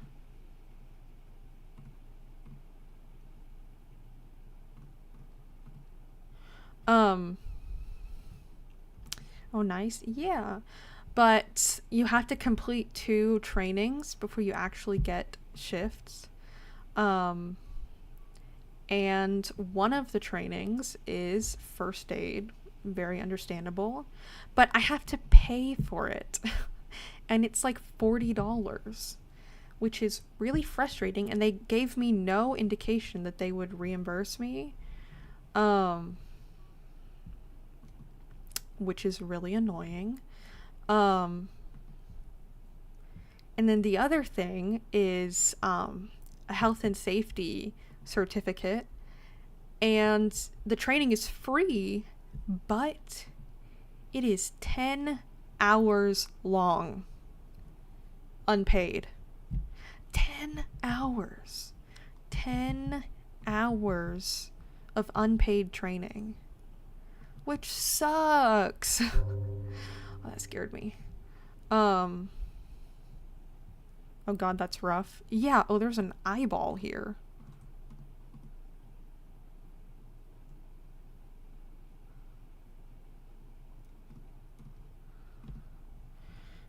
I don't know if you could see. Oh yeah, it's right there. What's a health safety certificate? It's for early childhood education. It's discussing like infectious diseases, how to prevent that in a classroom. There's a light thing right here. I don't think you can see it, but there. It's like blinking. Actually, you know what? I'll put myself here because I want y'all to be able to see what kind of... What is this then? What the heck is this thing? It's for...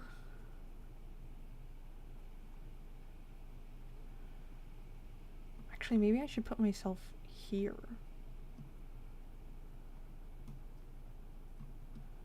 I just feel like it's weird when I'm when I'm just floating.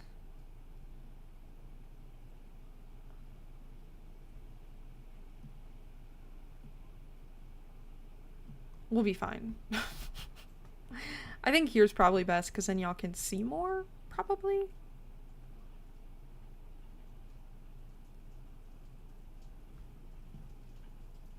Yeah, ignore...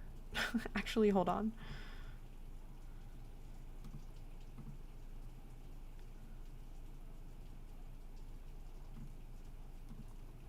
Oh my goodness.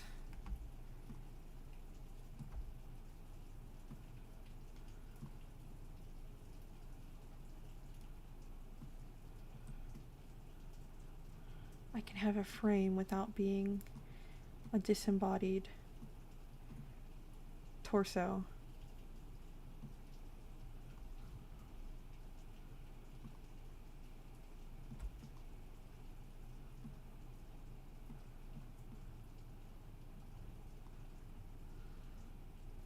Oh my god.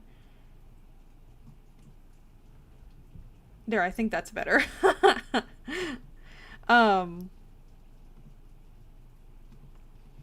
Yes, but it's to stop the spread of infectious diseases in classrooms. It's like proper protocol for what to do when children are sick or get hurt, how to clean classrooms, things like that.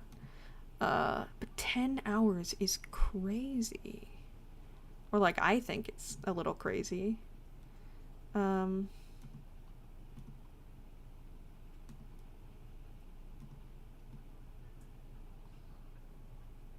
Oh my gosh. Oh my gosh.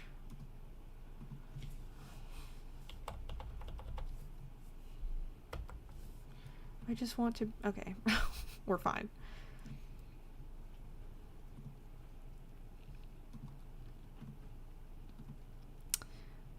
But like, it's not optional training. I mean, technically it is, but you're not going to get hired if you don't have these certifications. Is it not split up among 2 days? It's online.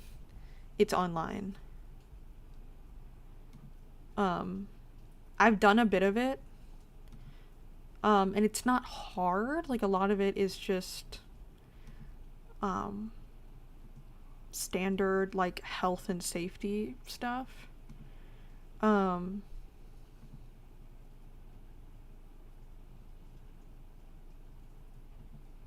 But oh, there's the cup is missing.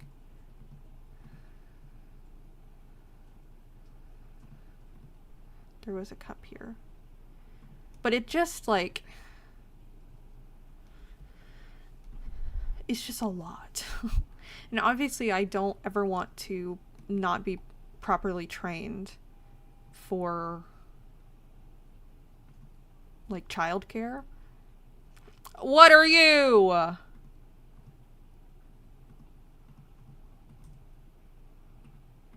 What are you? Get out of my house! This is not your house. It's my house. Get out! Online, that's a bit weird. Stuff like that should be in person since it's important. Maybe intruder? I'll do ghost first and then intruder. What the heck is this thing? What the heck is this thing? Is that a shadow baby? Why are your arms so short? What the heck is this thing?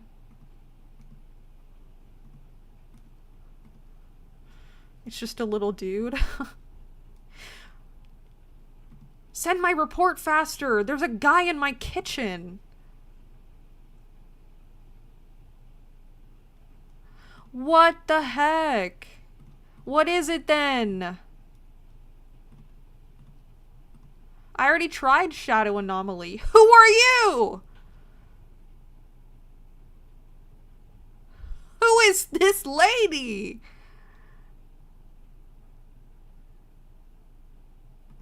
Literally, huh?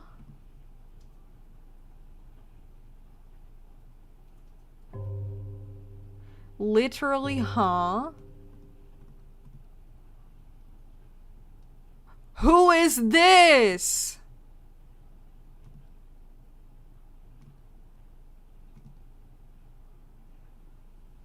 I want them to file my reports. Literally, what is it then?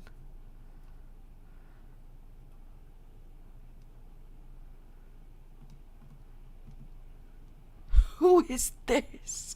I already tried intruder. It's not working.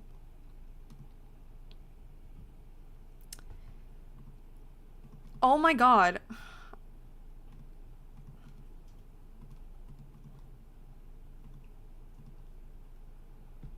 And there's this weird little light thing happening again. File the reports faster. Okay. Okay, finally. They're gone? What the heck is this thing?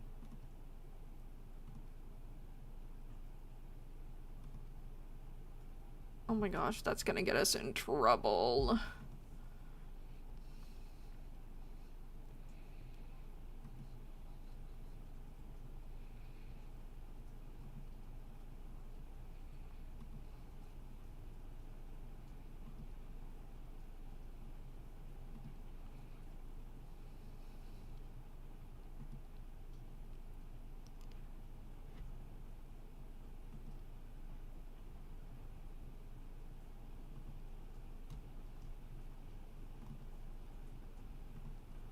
It is raining so hard.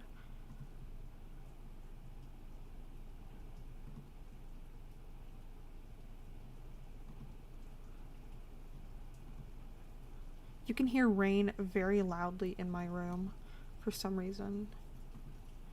I think it's because it's like at the edge of the house. There's a weird noise happening. I don't know what it is. Literally not my fault.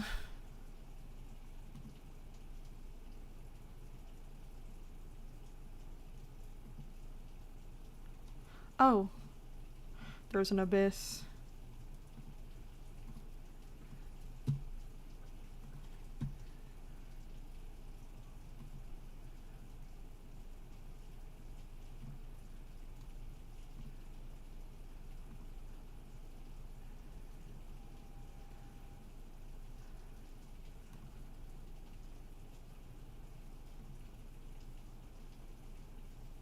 Oh, I think I'm just hearing the rain through my microphone.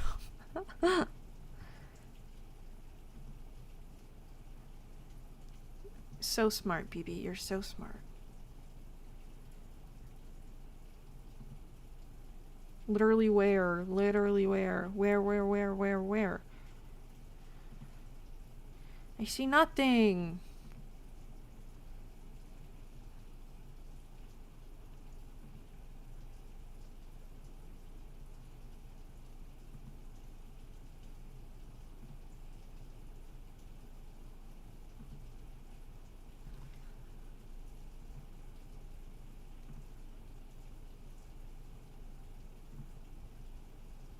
This is all fine. This is all fine. Nothing here. That's all correct. Oh, did this move? I feel like it moved a little bit. This is all correct.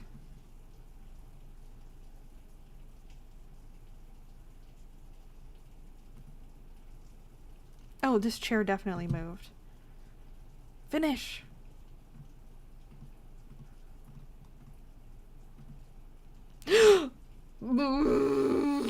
That scared the shit out of me. Is this a werewolf?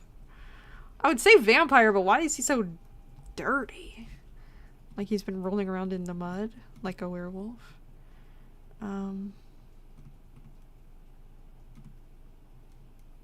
I guess vampires can also roll around in the mud if they want to.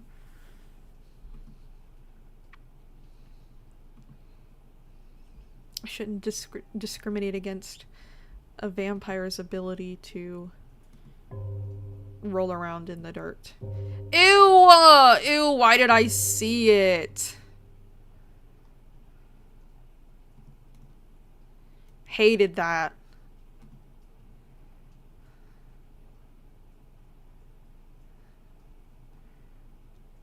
Like that moved, but I'm not sure. I keep trying to put this as like a light anomaly. Like, why is it blinking? But every time I put it as a light anomaly, it does not... I'll just say other. Oh, maybe it's considered a painting anomaly because it's a painting, but like we can't see it. I'll try that next.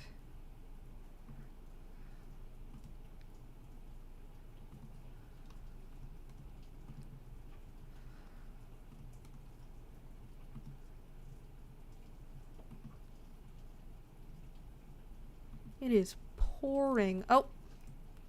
Let me do it. Let me do another one. Let me do another one. Please.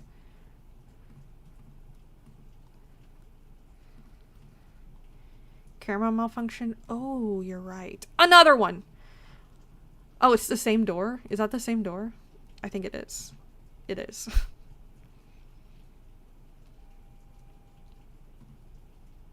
It's not doing it anymore.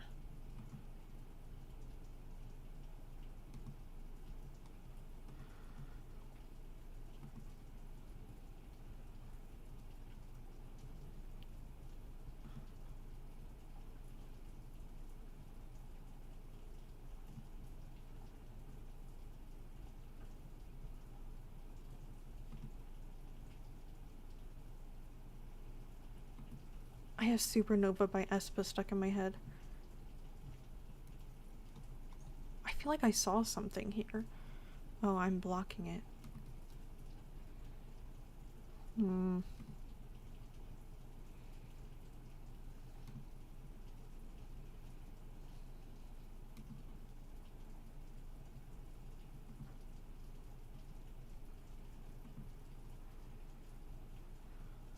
I think it's weird to keep a fire extinguisher in the washroom, but I can't think of anywhere else to put it. I would put it in the kitchen. Like, in case you set fire to your kitchen. But maybe it was in one of the boxes and they just took it out and left it there. Could also be a game thing. That's true. They do like to put random objects. Like, why is the guitar on the floor? Why is there a chair facing the wall?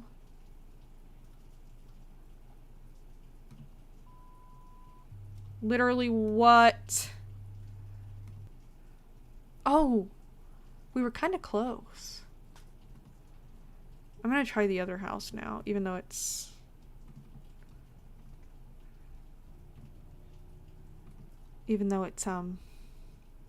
harder. I know, we were so close.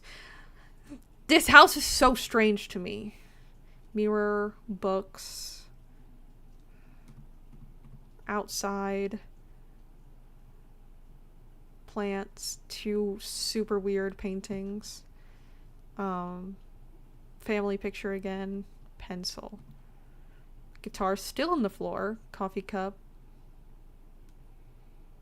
desk, painting, book, closed windows, another guitar, there's a book and a coffee cup there, another cup, I think, speakers, ottoman,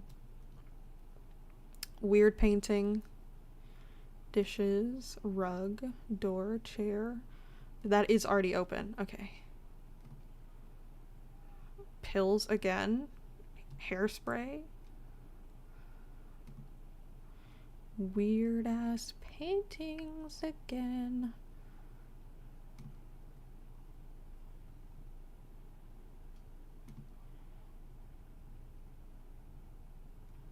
Did the chair move? I feel like the chair moved. But maybe it didn't.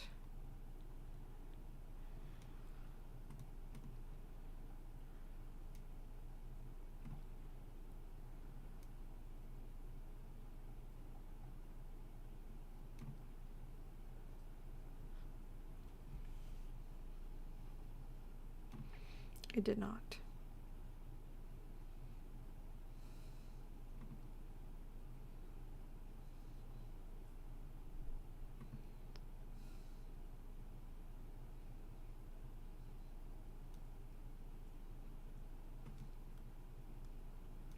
Oh, did that change? I feel like it wasn't that painting.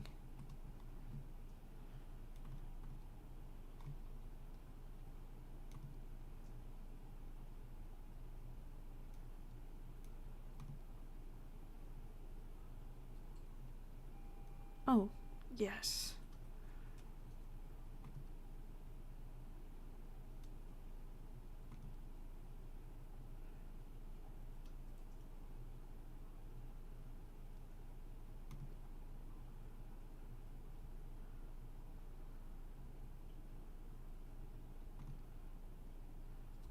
Did that move?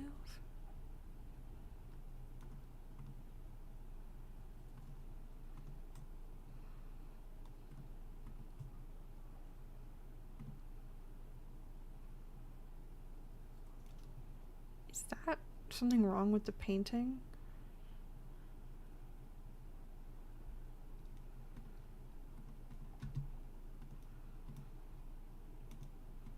I feel like this thing wasn't there before.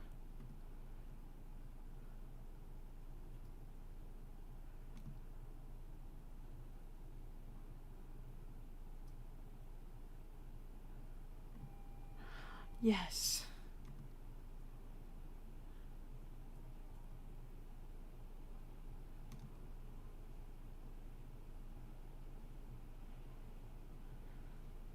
It is very creepy. Was that thing? Or is that a shadow? I feel like this part wasn't there.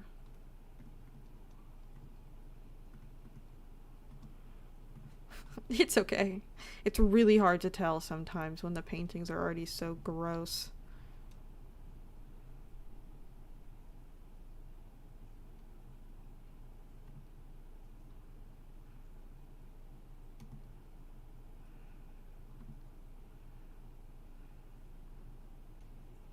Okay, we were wrong.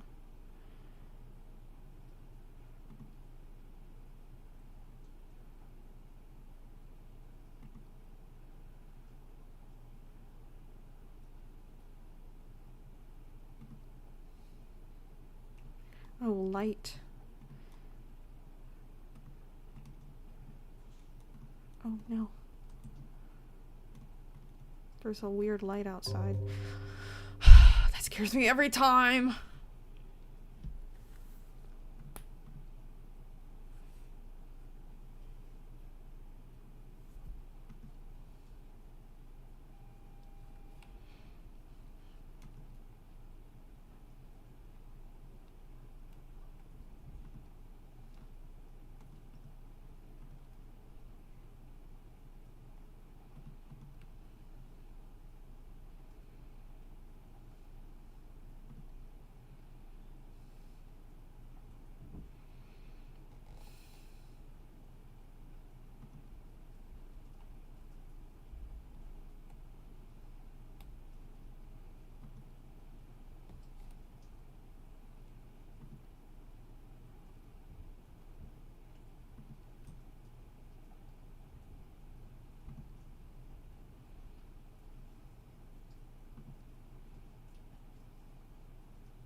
Hmm.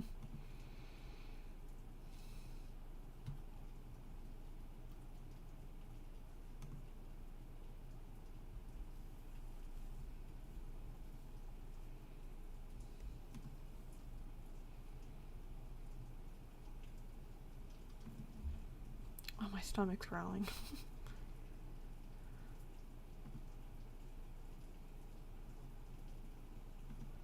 I'm stumped. Me too! Oh, light anomaly. It's like a weird light passing through here.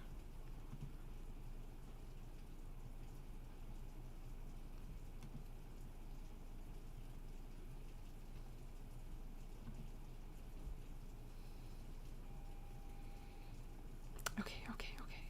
We're at least doing some correct. Wait. Okay, no, it's normal.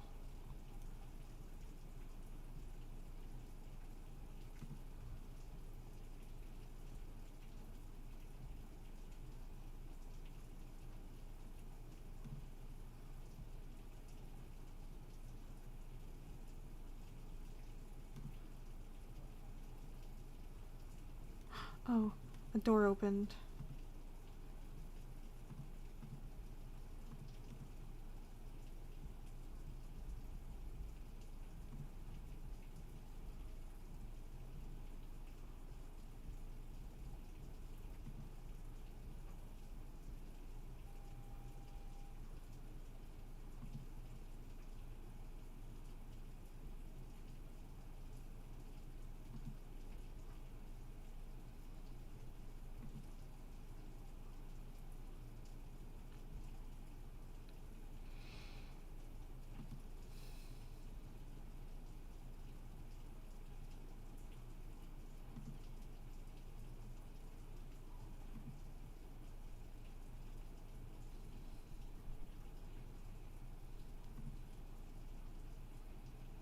I fear I'm bad at this. Yeah, it is super creepy.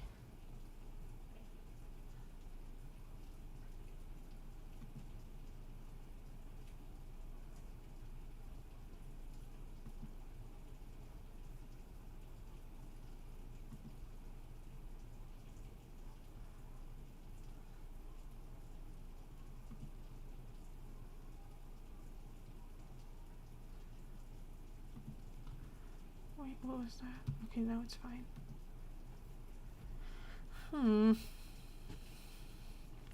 Thank you. Thank you, Mont.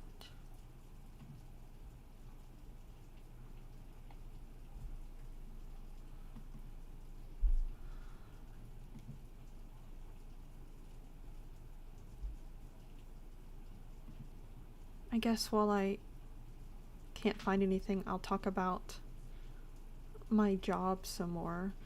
When I was applying for jobs, I applied for a lot.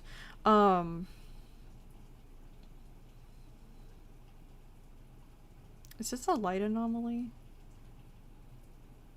Oh no, it's a... Ew! Ew.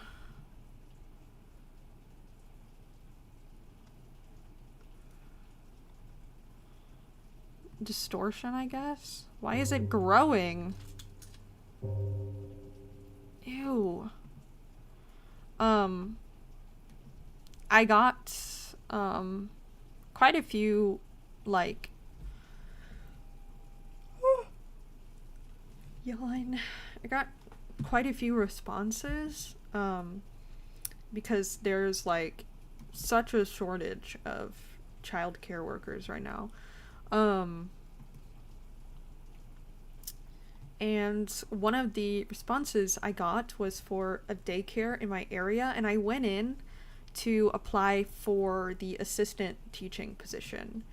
They said the hours were really flexible, and they said you could be hired part-time, and that's what I was looking for. Because of my health issues, it's like a stable job wouldn't be impossible, but I think it's still there. It's just really dark. A set schedule wouldn't be impossible. It would just be really hard if I was having bad pain days. But I went in anyway. Literally, where are they? I went in anyway to apply. And I was fully applying, like, I wanted to apply for the assistant teaching position, preferably part-time. And during the interview, I, like, ew! No.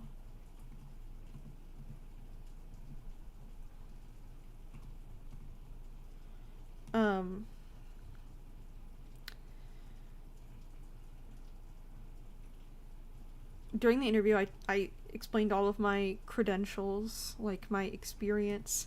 Literally, what is it then? Ew!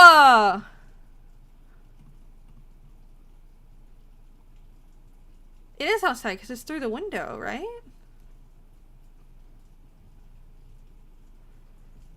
Who are you? Slay. Okay.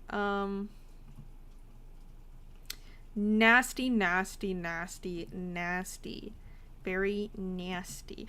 Ew, what was that?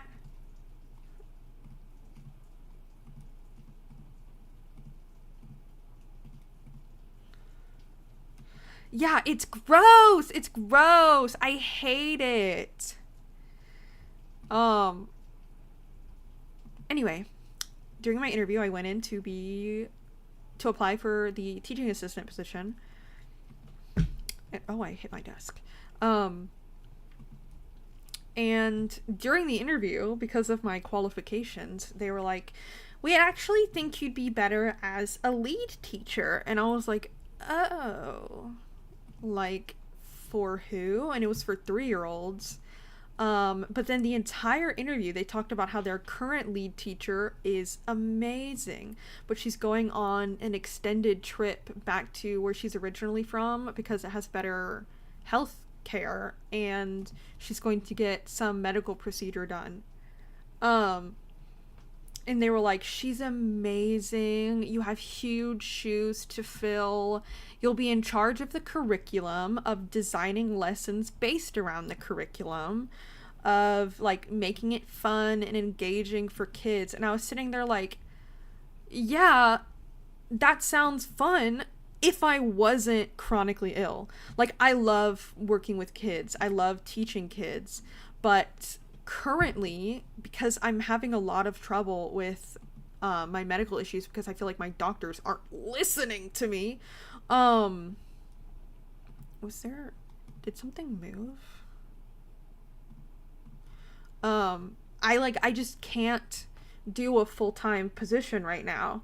And I didn't say that. I was like, I like prefer part-time, but they were like, we think you'd be a really good fit for lead teacher. And so they explained all of this, and I was thinking to myself, oh, well, maybe it's better pay. Maybe it's pay I can't refuse because I really need money.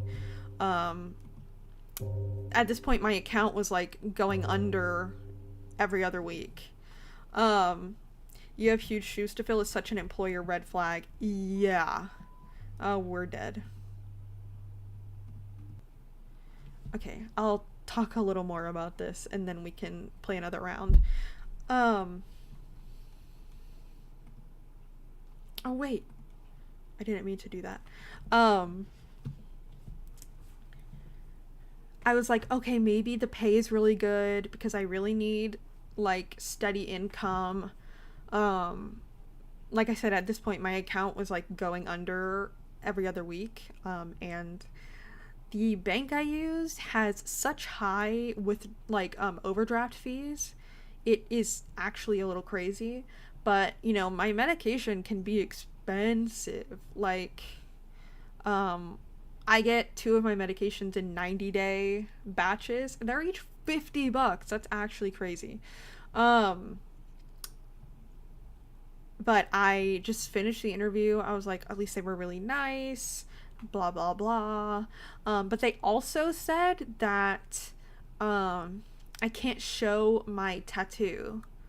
And it's like on like my upper arm, like above, like a little above, well, actually, it's like in the middle of my upper arm. And so they were like, yeah, just like wear long sleeves. And I was like, we live in the South. It has been consistently 90 degrees this entire week. It wasn't then, but I knew it would get hot because, you know, I've lived here my whole life. And so they were like, yeah, just like wear long sleeves, or you can wear like a tattoo patch. And I thought it was weird because, for reference, my tattoo is a piece of strawberry cake. It's not inappropriate at all. It is literally just straight up a piece of strawberry cake. Like, that's what it is. And I did want more. That's cute. Thank you. It's a tribute to my mom. And my dad actually drew it, so it's very special to me.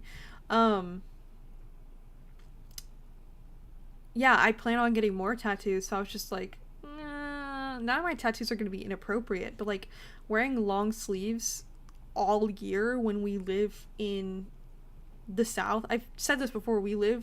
I live near the Appalachian Mountains, and it is a temperate rainforest. It is not only hot as fuck, it's super humid.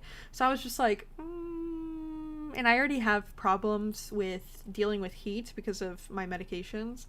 And so I was like, okay, I said to myself, maybe the pay is really good. Maybe the hours aren't that bad. So just finish the interview. And I did. And I went home. And they sent me a reply saying they wanted me as the lead teacher for 3-year-olds. And I was like, that's not what I applied for. That's like, it's really not what I wanted, because I like being in charge of curriculum is a lot of work. Why do you have to cover up tattoos? Is that a teacher thing? I really don't know. I think it's just because they're like, oh, they're little kids. But like, little kids can understand the concept of tattoos. I think it's just like, they're like, oh, well, we don't want to have to explain it to parents if a kid wants a tattoo. Because, I mean, I do live in the Bible Belt, so there are definitely some people who still believe that tattoos will send you to hell. Tattoo stigma is so out of hand with certain employers. Yes, exactly. But I got home and they sent me an email saying that they want me as their lead teacher for 3-year-olds. And I was already like, lead teacher is a lot of work. Being in charge of curriculum, being in charge of an entire classroom. Like, I would have assistant teachers, but they would probably all be older than me. So like, being in charge of like more experienced, and same with your type of hairstyle too. Yes, I have dyed hair, and luckily they said that was okay, but that's like my first like hard no of job offers. Like, if you tell me I have to dye my hair back to my natural color, it's over. Like, I'm not going. But I got the email. I was like, that's a lot of pressure, especially when they talked about how good the last teacher was, and I've been in that position. It's really awkward. Yeah. I don't want to be in charge of people who are older and have been in this industry longer than me. Like, I love teaching kids, but I specifically like said I don't think I was ready for a lead teaching position. But then I looked at the pay. So I was going in for lead teaching. For assistant teaching. They did not change the pay. It was $13 an hour, which is all right for part-time assistant teaching. But being a lead teacher, being in charge of an entire classroom of young children, being in charge of sanitizing it, being in charge of making sure kids don't get sick, being in charge of their entire curriculum, because this isn't like, it's not a daycare, it is an early childhood education center. So like they have a curriculum, they are taught every day. Like, they have playtime and stuff like that, but it's supposed to like get kids ready for preschool and for kindergarten. So like, that's a lot of effort. Like, me single-handedly making lesson plans every single day. Like, I love lesson plans, but stuff like that. It sounds like the old one is leaving for other reasons. I think they actually paid her more, and they just knew I didn't know that. But the thing is also, this teacher is going to come back, like, in a few months. She's not quitting. She's just on temporary leave. So, like, I would lose my position anyway in, like, 3 months. Yeah. I'm currently detailing an early childhood development facility. Oh! How is that going?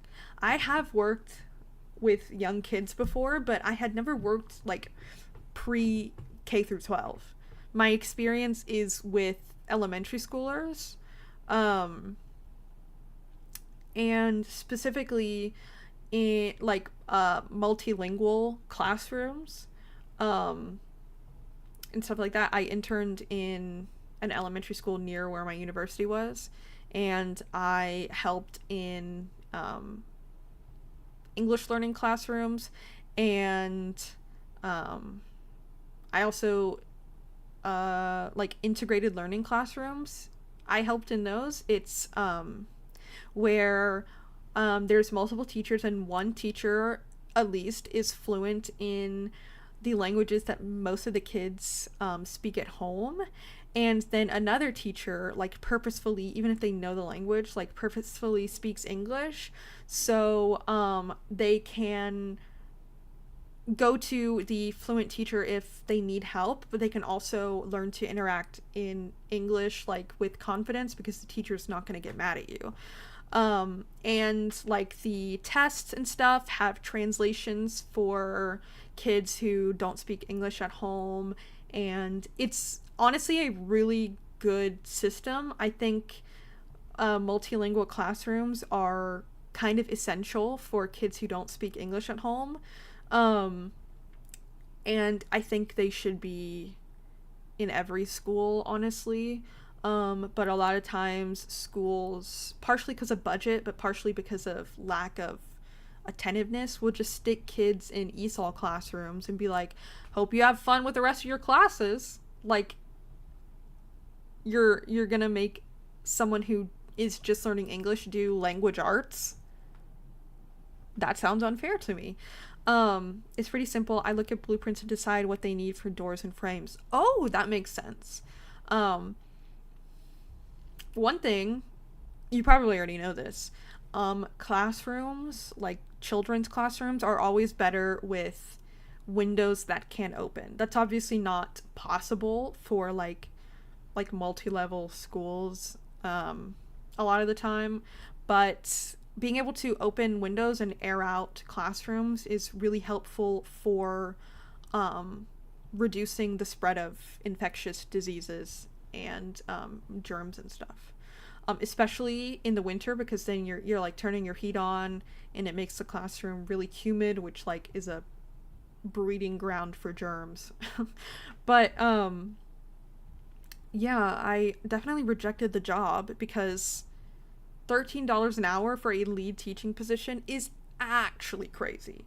Then I got interviewed for another job, which is a substitute program, and I was really excited about that because you can choose what days you work. Like, you apply for individual shifts.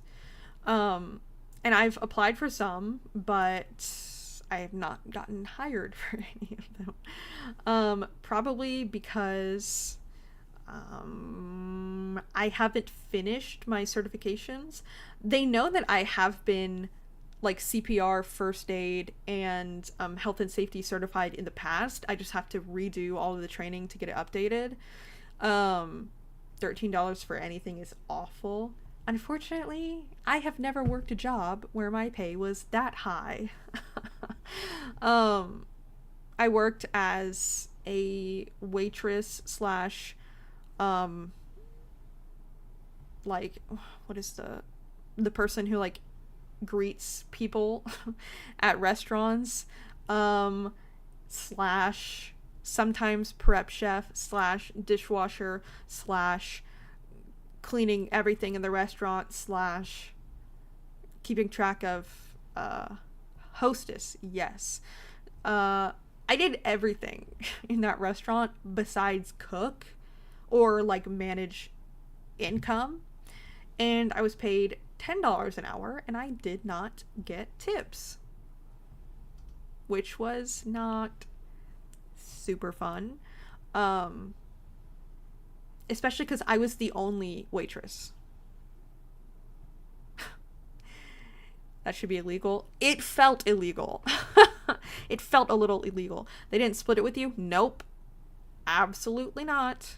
There was a time where there was a $60 tip, and I didn't get a single penny of it. It was really heartbreaking. um,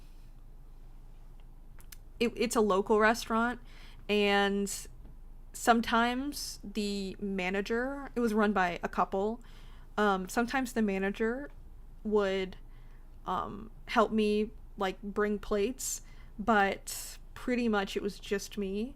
If I got really busy, their kids would help take orders, but I was like splitting my time between front of house and like washing dishes, trying to clean up tables while I was serving other tables, explaining things to people on the, like explaining things on the menu to people, because it was a Korean restaurant and a lot of people that came in were like, what is this? Which, I mean, they could have just read the menu, but you know how people are.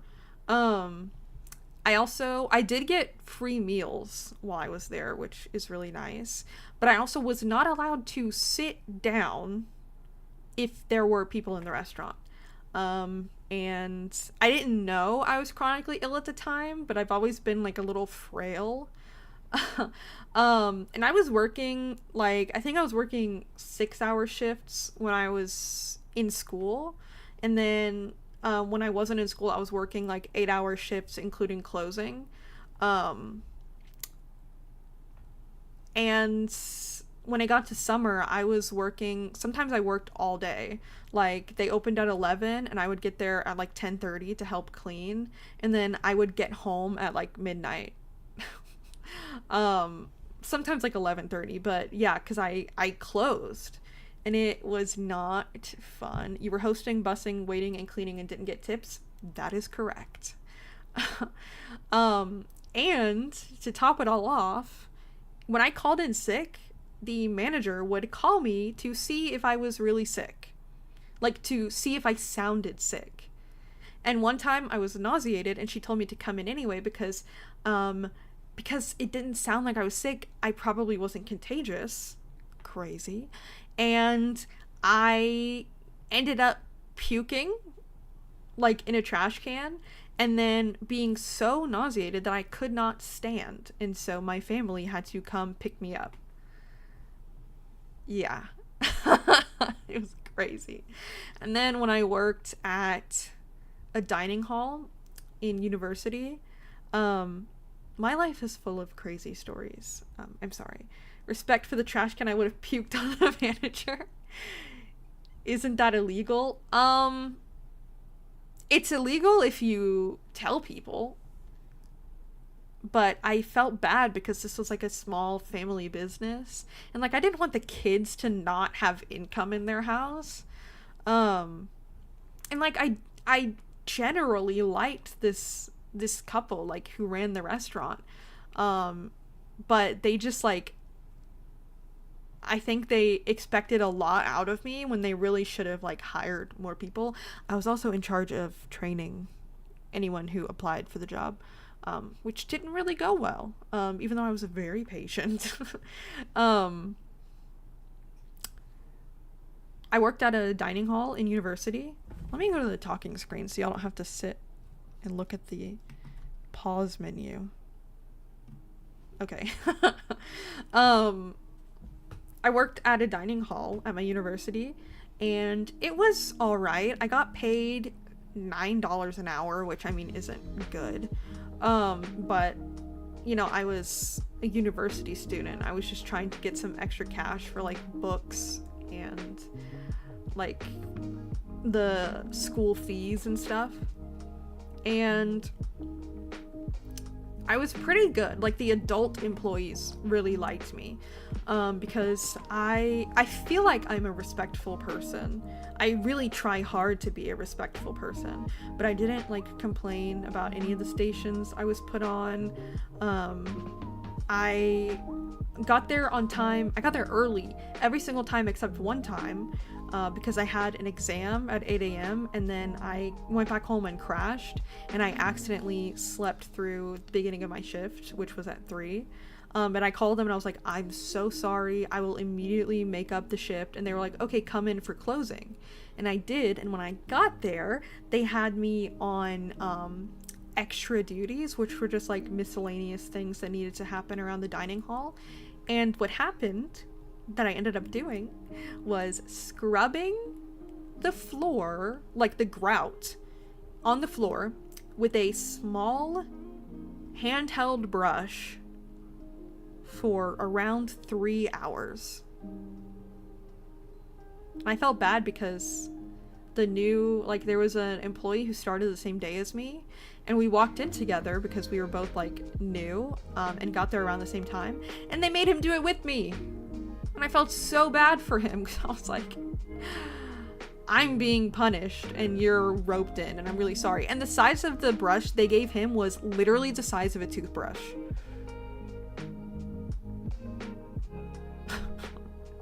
It was not fun, and I hated it, and it was awful, and I was covered in cleaning supplies by the end, and then I still had to get up and help with closing. And the worst part is, student managers decided the schedules, so I felt like they were either really annoyed or were trying to haze me, which, you know, isn't legal. But other than that, work went pretty okay.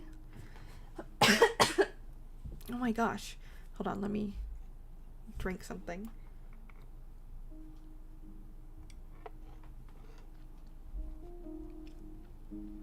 Other than that, work went pretty okay until, I'm going to keep this very like minimal details, but I started getting harassed by another employee. He asked for my phone number. I didn't really want to give it to him, so he got it, and then I blocked him. But he found my WhatsApp and started messaging me there. He found all of my social media and followed me. He continually asked me to teach him English, asked me to meet him outside of work, continually did things like they were just not appropriate things. And he was significantly older than me. I would say late 20s or early 30s. He was a grad student, and when I first interacted with him, I was sitting eating my dinner because like you got a free meal at the dining hall when you did shifts. I always did like 2 or 3 meals because I would get there and eat, and then when I was done I'd also eat, and then I would take as many things as I could from the dining hall because I was poor, and getting into the dining hall cost $15 fucking dollars. I was not eating for some of my semesters because I didn't have fucking money. But yeah, I would like load my bag with fruit and like cookies and stuff like that. $15 exactly. I couldn't afford a meal plan because it was like $2,000, and at that time I was living off campus, and so I was like, I'm starving. But the worst part was freshman year, my school actually fucked up my financial aid. Not my fault. They couldn't connect with my FAFSA for some reason, and my family had to pay out of pocket for all of my school fees, including tuition, including housing, even though I had several scholarships. But they couldn't connect with my financial aid for some reason. So I didn't have a meal plan. I couldn't afford books. So I got books like well into the semester and had to catch up on class content because I just couldn't fucking afford anything. And then when I finally did that, I definitely didn't have money for food, so I was like saving up money to go into the dining hall like one time, and I would go during breakfast because some of them were discounted during breakfast, and I would just load my bag with food. And then other than that, I was eating like canned soup and a croissant. But eventually I got my financial aid fixed the next semester and I could get a meal plan. Anyway, back to my job. So I reported this guy for harassment and it didn't do anything. I went to the equal opportunity office. They asked me what was going on. I told them and they said, if this was in a court, you wouldn't win the case. And I was like, I'm not trying to do anything in front of a judge. I just want it to be reported. Like, when I first met this guy, he was in an exchange program, and a girl from the exchange program said, don't interact with him. He makes women uncomfortable. And I was like, oh. I don't think I fully explained this. When he first introduced himself to me, I was sitting there eating my free meal, and I had my headphones in. And I was very clearly watching a video, like trying not to interact with anyone. I was sitting at a table alone, and he came over to me, tapped my shoulder, sat down next to me, fully introduced himself, and then started asking to meet outside of work and for my phone number. Jesus Christ. So I reported him, and the equal opportunity office was like, you're not gonna, like, this was the equal opportunity office for the school. Like, not for the job, like for the university. And the guy who was doing my case was like, if this was in front of a judge, you wouldn't win. And I was just like, I didn't ask to go to trial. I just wanted it to be reported, so like that would be on like his job record. And they were like, we can't really do anything, just like talk to your manager. And I was like, I already did. So I went to like the overall manager for my job, and I explained everything to her, and I was like sobbing in her office, and she was like, just remember, it's not your fault. We're gonna try to help. Now why don't you go take 5 minutes to clean off your face, and then you can go back to your station. And I was just like, this job is fucking hell. And the thing is, they didn't change anything. They continued to put me on stations with him. And so whenever I went back to them and were like, I'm not supposed to be here with this man, please let me leave. Instead of taking me to the like actual boss, they took me to the student manager. Like, the student managers would try to handle it, and the boss said she would let every student manager know so that they'd be aware of the situation and wouldn't schedule me with this guy. She did not do that. The student managers did not know, except for the one I reported it to, and continued to schedule me in stations with this guy, like for entire shifts.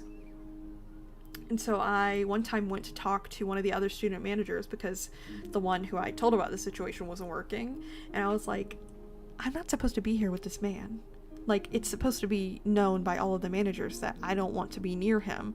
And the manager was like, okay, keep in mind, this guy was like 1 year older than me, the manager. And he was like, okay, you can just like work with me today, because he was doing like restocks of stuff. And then on the elevator down back into the employee area, he was like, I know you're applying to be a manager, but I need to ask, do you not like this man because of his ethnicity? And I was like, he's been reported by multiple people, and some of the people were in the exchange program he was a part of. And I was like, no, that's not it. I don't like him because I'm being sexually harassed at my job. And the student manager was like, oh, I just had to check, because like we can't have prejudice if you're gonna be a manager. And I was like, no, I get that, but the thing is, you should already fucking know this. It was really frustrating. Like, that'd be a valid question if there were no reason for me to dislike this man, but I had literally filed a harassment report against him, and so had other women at this job. So I fucking quit. Why would they ask who would say yes anyways? I honestly think that this guy, he was literally like a year older than me. I think he was a little bit misogynistic, and I think he was trying to act holier than thou because I caught him being super homophobic once. He was in this Discord server with some of the other employees, and they asked me to join it, and I was like, yeah, I like gaming, sure. Literally in the conversation when I joined the Discord, the employee, like the coworker who I was talking to, jokingly, quote, called me the F slur. I was like, you know I'm gay, right? And he was like, oh,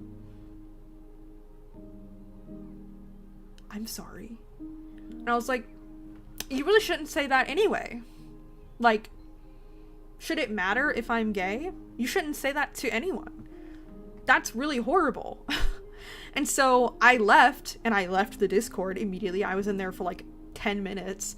And I went to my station, which was the milkshake station. And the student manager who heard about this happening, the same guy, came up to me and he was like, we're cool, right? Like, you know, it was just a misunderstanding. It was a joke. So like, we're okay. Like, y'all are okay. Like, it's not a big deal. And I was like, sure. Let me do my fucking job. Get out of my face. I'm trying to make milkshakes for people. Do not come up to me and be like, I know you're gay, but slurs are all right, right?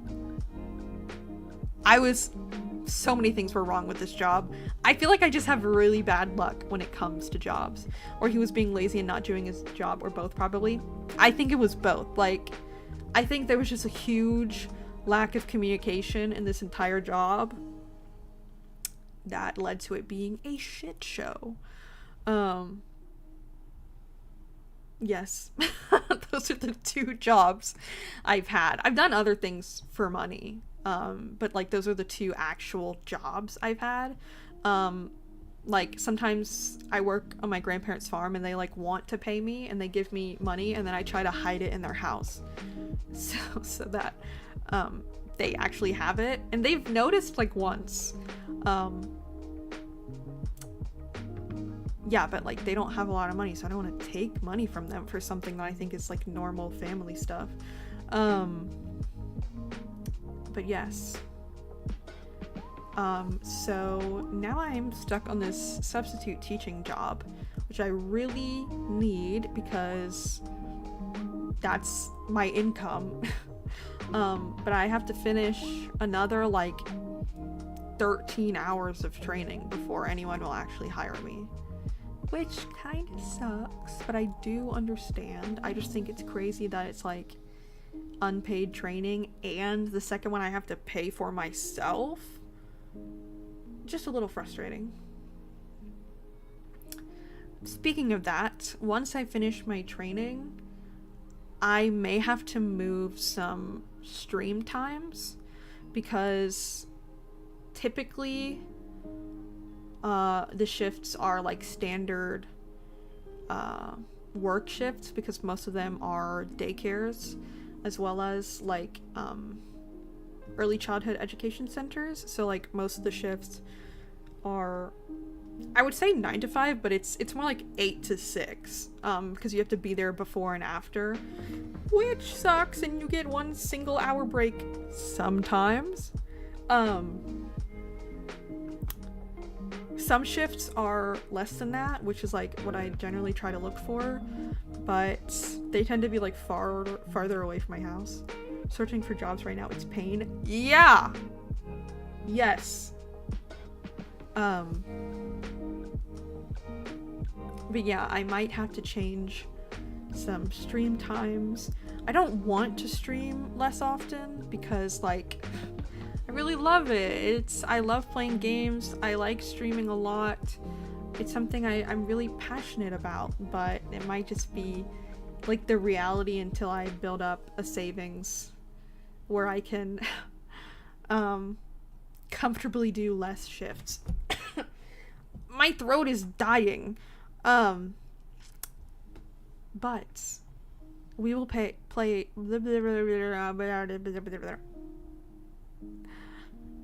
we will play another round, but I have to use the restroom again.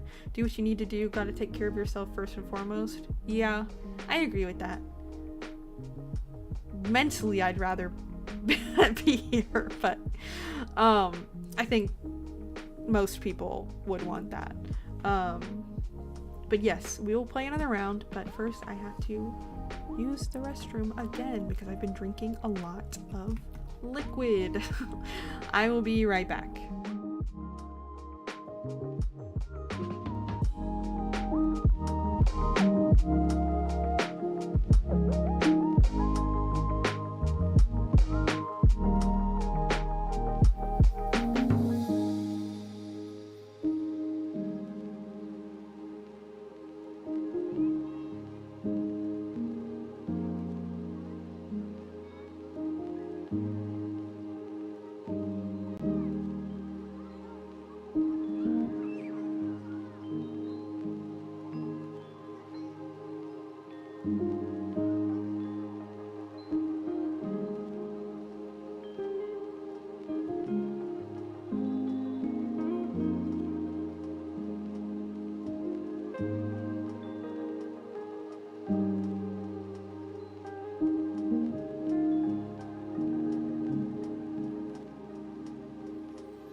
Hello, everyone. Oh, I was frozen. We are back. Now that I've told you all entirely too much information about my personal life, we shall play again.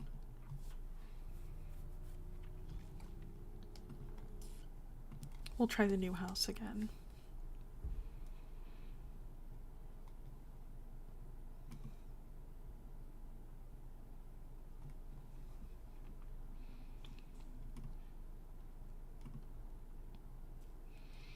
I think I'm going to try and do more research into whether or not you can get a second Animal Crossing island by getting the downloaded version of the game rather than like the card version. If that's a possibility, I might just have to buy extra storage for my Switch, which I'm not really sure how much that costs, but I doubt you can, but maybe. I've heard some people say that it's possible, but I haven't heard that many people.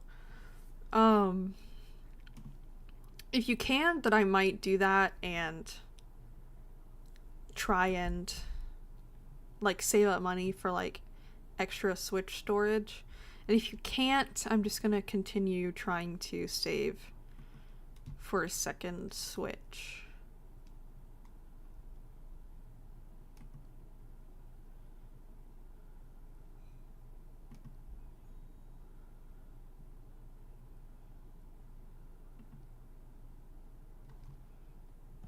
I need a blanket. I'm cold.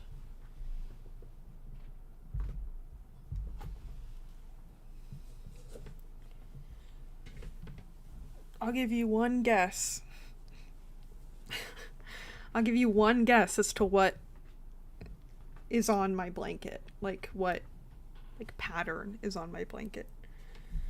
You get one guess. It's very obvious.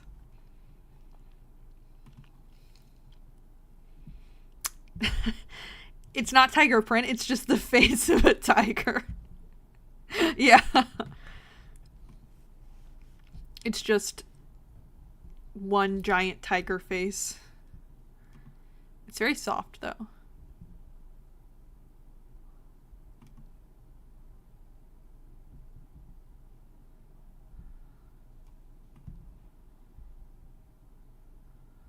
On brand? Exactly. I love tigers so much. If I think about it too hard, it will make me cry.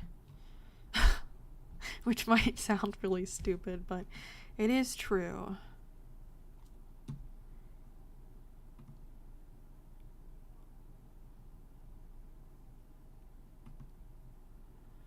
I have 2 tigers on my current Animal Crossing island, like my forever island.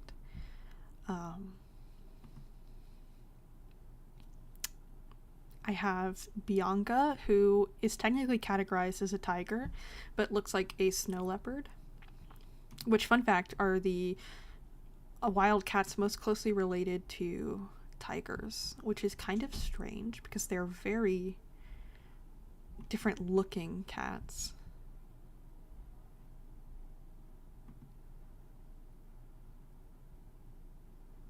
And then I have Claudia, who's a purple tiger.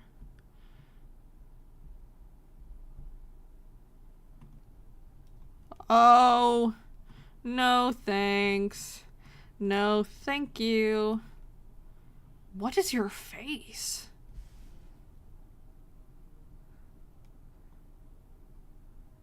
Are you like, it looks like they're wearing a mask. Oh.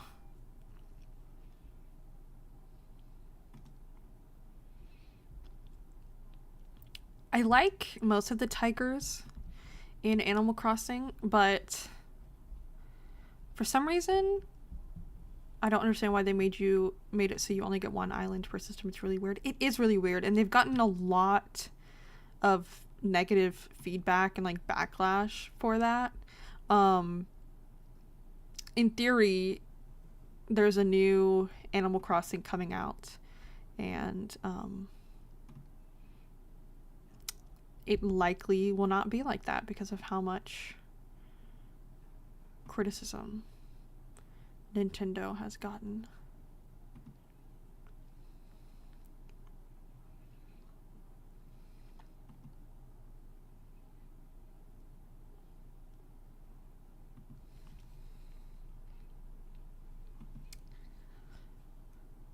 Huh.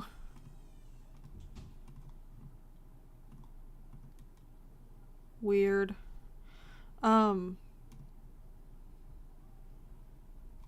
I like most of the tigers in Animal Crossing.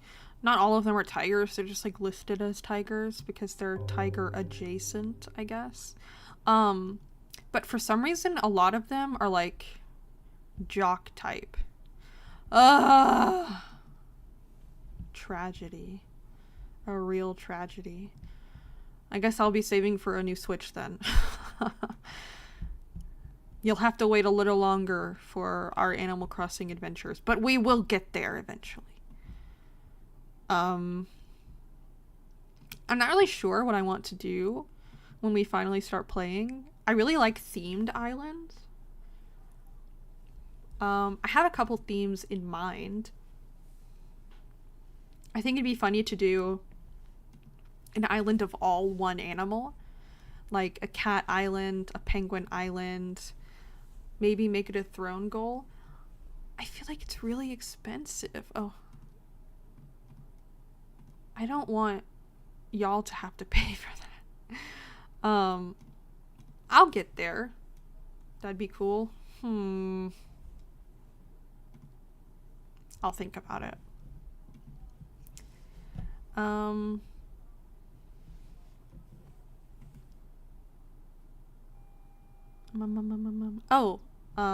had some island themes in mind, like all cats, all penguins, all bunnies, things like that. And then like the island can be themed around the animals, like animal style builds, like a park of just like cat towers or like bunnies all over the islands, like bunny statues. I think that would be cool. I also think holiday islands would be cool, like a Christmas island, like a Winter Wonderland Christmas island, or like a Halloween island. Halloween is my favorite holiday.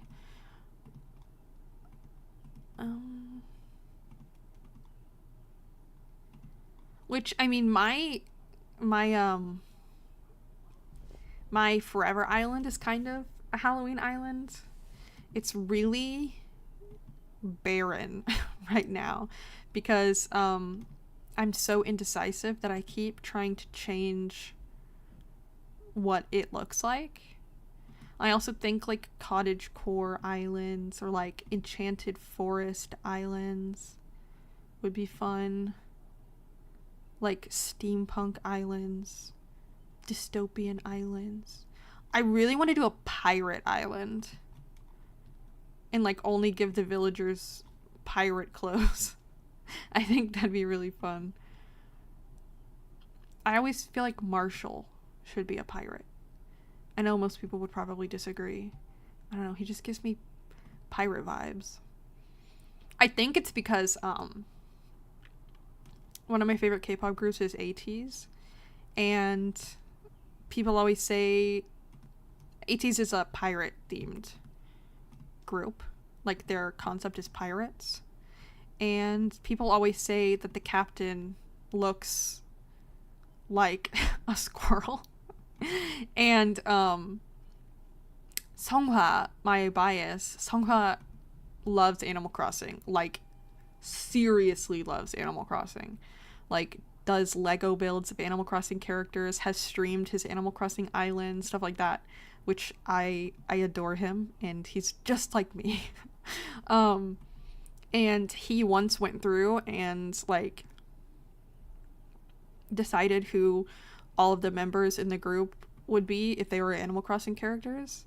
And he said the captain, Hongjung, looks like Marshall because he looks like a squirrel. And it made me laugh so hard that it never, like, I can never see Marshall as anyone else. It just, like, is permanently stuck in my brain. So, like, whenever I see Marshall, I'm like, that's a little pirate squirrel. That little squirrel is a pirate. Yes. And then the group ended up releasing their own little characters that they, like, designed of themselves. And the captain's is a little squirrel. Ew! Who are you? Who is this? Who is this? I don't like that at all. But yes, Hongjung, their captain, is a squirrel in their little characters. And I also like them because they kind of speak like Animal Crossing characters. They're like, it's a mannequin torso. I know, but I don't like them being here. They didn't knock. They didn't ask to come in. But yeah, now even more, I can't see Marshall as anyone else. In my head, Marshall is a little pirate.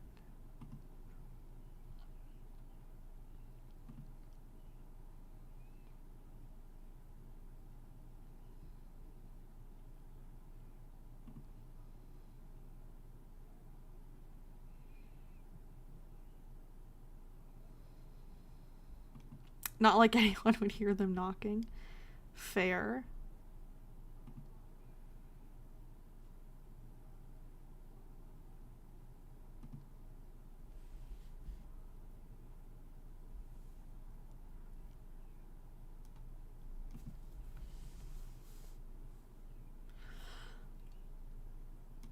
Oh my gosh, I keep yawning.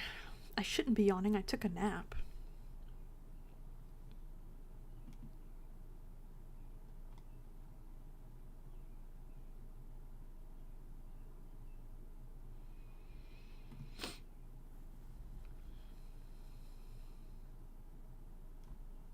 I feel like this plant moved. Oh my gosh, the dogs are barking. Oh my goodness. Oh my goodness. Oh my goodness. That is so loud. Apologies for the dog barking in the background. I don't know if you could hear it, but I can, and it's loud. Oh, I guess it did not move.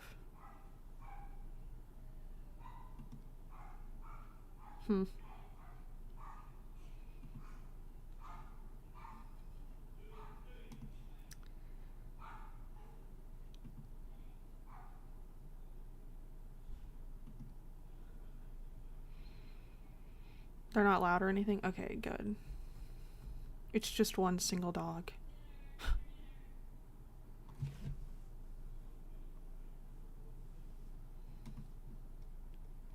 I can't see anything out of the ordinary. Maybe I'm just, like, really bad at noticing details of stuff. I know we're failing.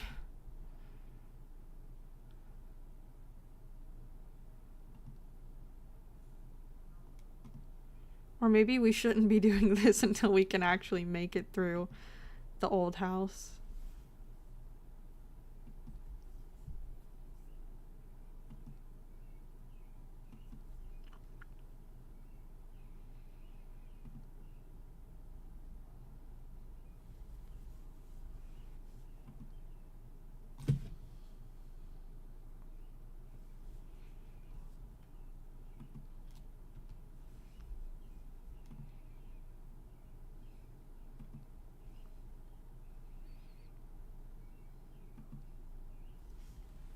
We're definitely gonna die because I literally cannot find anything.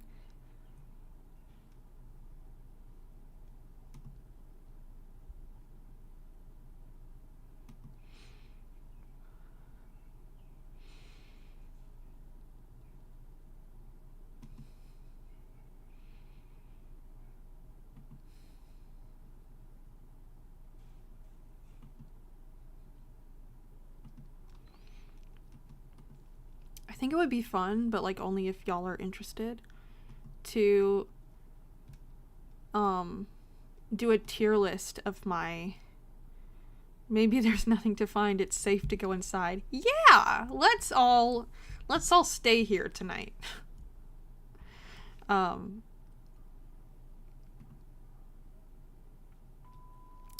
Yeah. We'll do the old house again. 6 out of 10. I guess it's not horrible.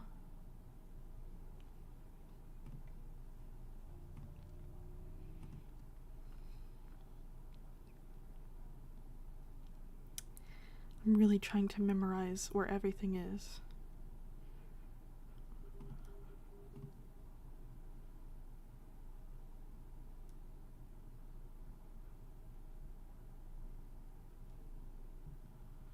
I don't know what this is.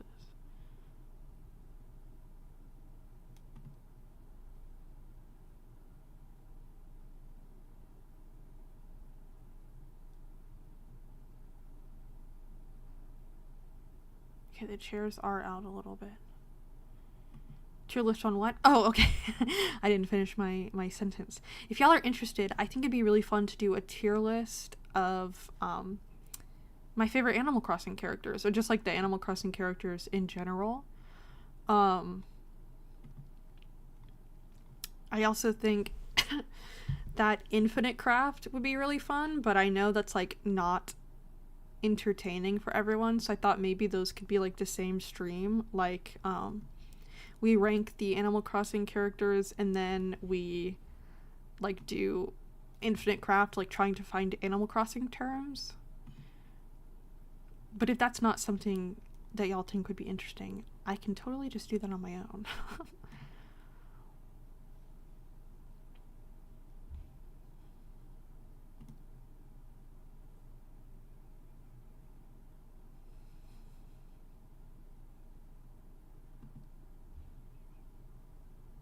That sounds really fun. Good. I have very strong opinions about some Animal Crossing characters. I love some of them, and then I like despise other ones. And ew. And sometimes I feel bad because like they're just like cute little guys. But I do have strong negative feelings for a couple of them.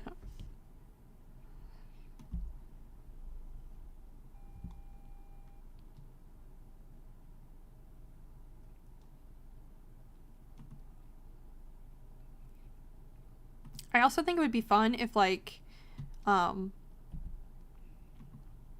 people, that sounds cool. Yay. Then I will plan it. I think it'd be fun for people to like put their opinions of these characters in chat, because I want to see if we if we think the same about these villagers.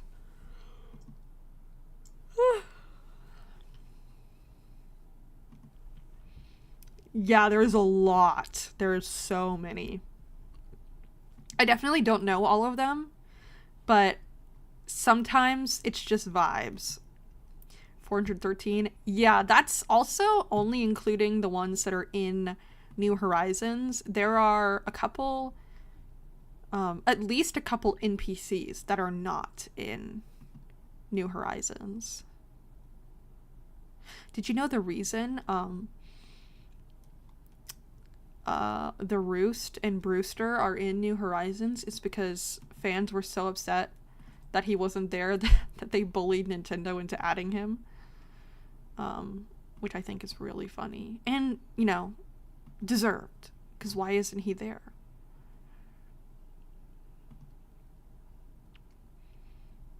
But one thing that kind of sucks about Animal Crossing is, unlike Stardew Valley, There are like 0 updates at this point. Like, Nintendo was just like, we're done. And it hasn't even been out for that long, which is like really kind of shitty. Like, instead of working on a new one, they could just be updating this one, because a lot of people I know still love Animal Crossing, especially people who were already fans of Animal Crossing before this. Yeah, they're just like, the last update came out a little while ago, and it wasn't even a big one. People, like, it just kind of sucked. Is that a thing? I think it's just a shadow.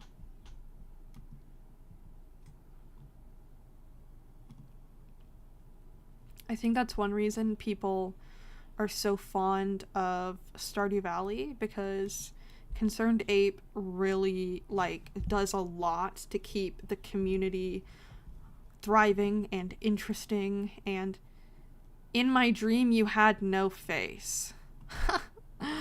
That's awesome.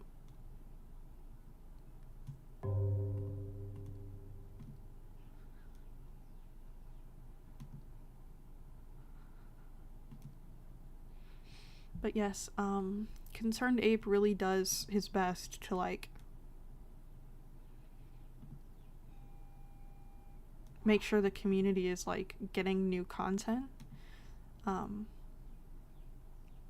Which is one reason I think Stardew Valley has such a dedicated fan base. Including me. I love Stardew Valley. I can't wait until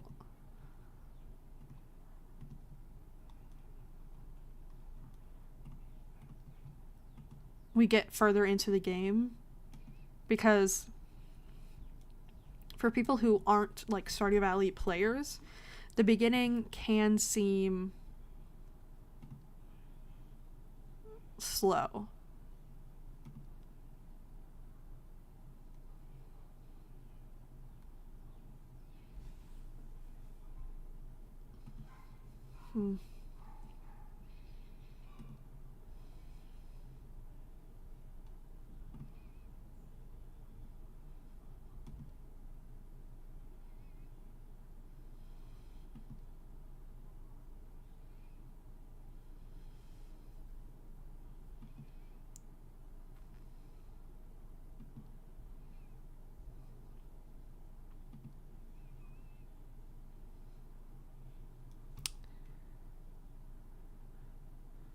I feel like that moved a tiny bit, but I'll do it just in case.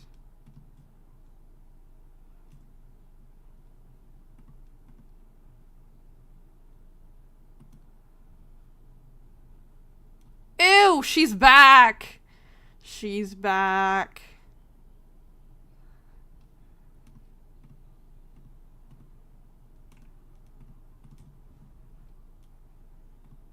I'm gonna do shadow first.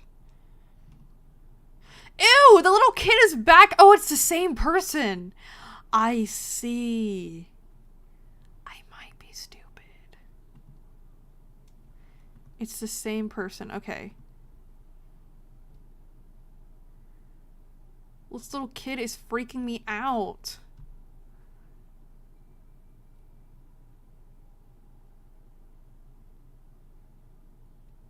Literally, what? Oh, oops.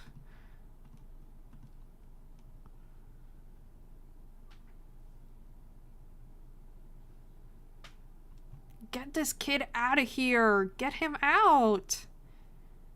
He's not welcome. Literally, what is he then?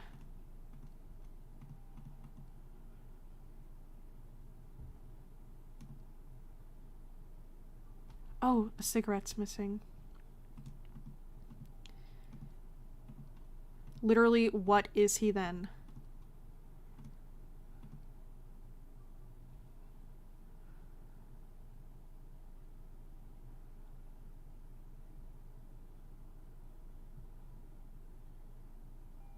Okay. Balcony. Object disappearance. There's supposed to be a cigarette here.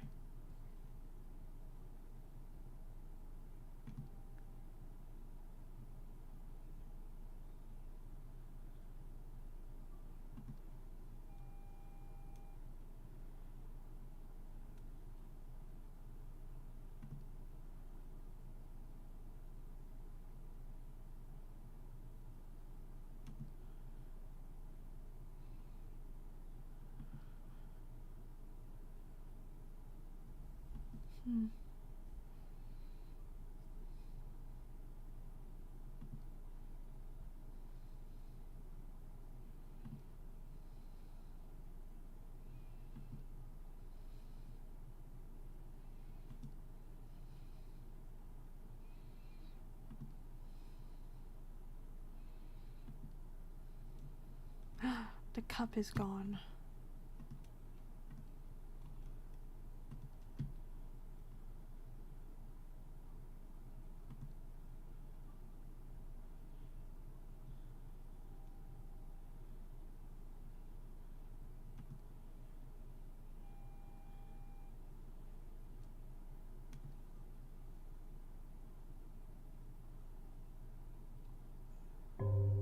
Ooh.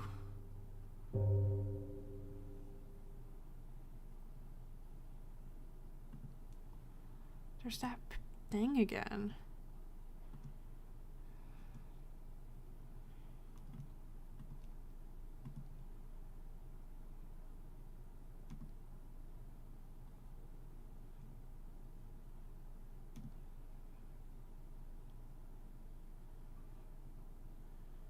You know, maybe these are packing peanuts instead of pills. I don't know, it's just so hard to see them. You're not right. You are not correct. You are not correct. This is not your house. Get out.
What do I even call that? Intruder?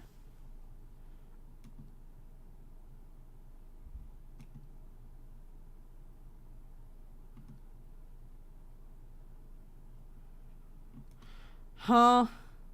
Oh, I clicked kitchen. Oh my god. Get out! Why are you in my sink? Get out of my sink! Maybe. I'll do that if this doesn't work. Oh my god. Get out!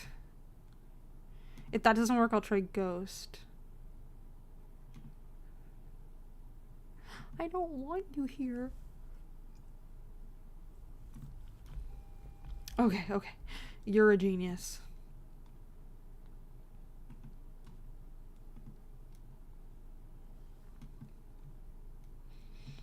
Ew, what was that? Okay.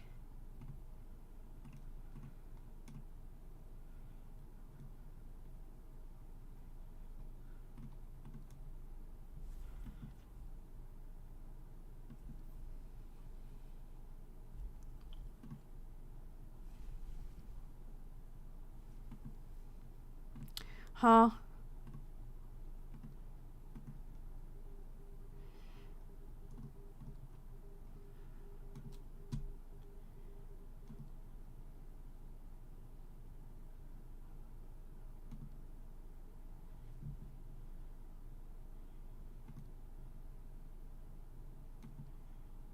Literally, what is it then?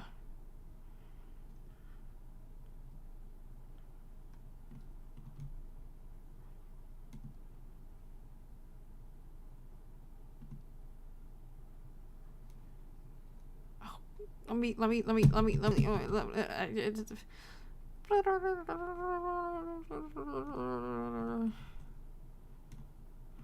No.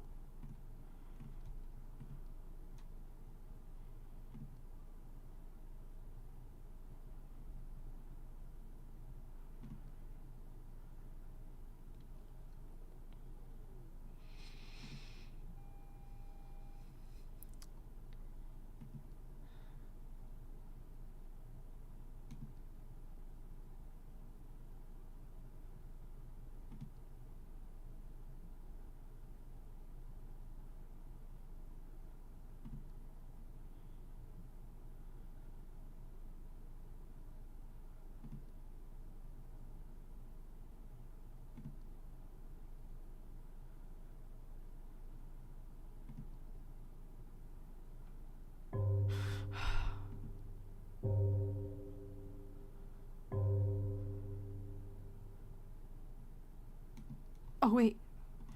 Something moved. The headphones moved.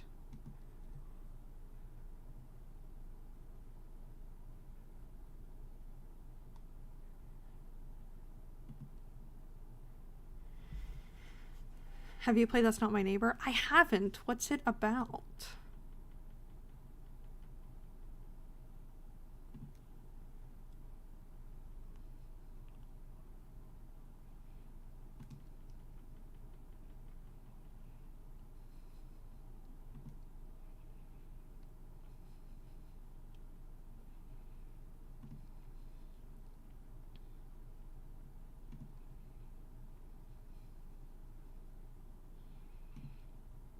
It's kind of like the passport game. I do not know what the passport game is. I don't like you. I don't like you. Get out. Oh, it might be considered... Where does the door lead to? Ew! Get out of my house! Papers, please. I don't know what that is. That like part of the passport game? Track the people coming in if they are monsters or people living there. Oh, that sounds fun.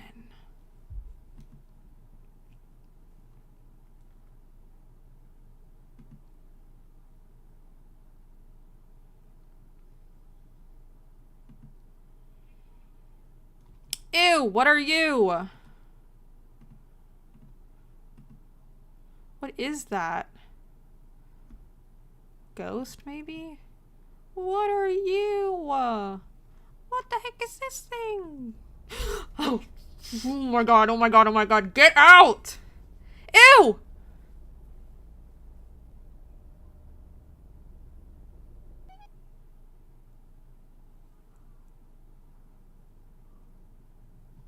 Did we lose?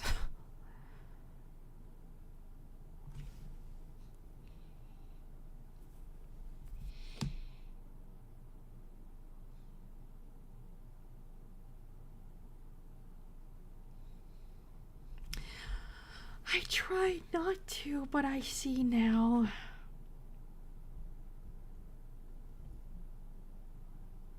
We did better than we have been. But I fear we will never win this game.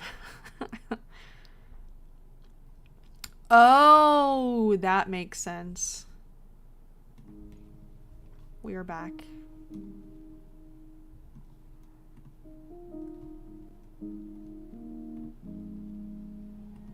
Hi, yo, where is chat? Oh, there they are. There you are. Thank you for being here with me today. I have to end because I'm very hungry. Thank you for being with me while I crocheted the finishing rows of the kitty hat I'm working on. Let me know if you're interested in more crochet streams. I want to try crocheting a plushie. No believe. I'm sorry. I'm sorry. I'm so hungry.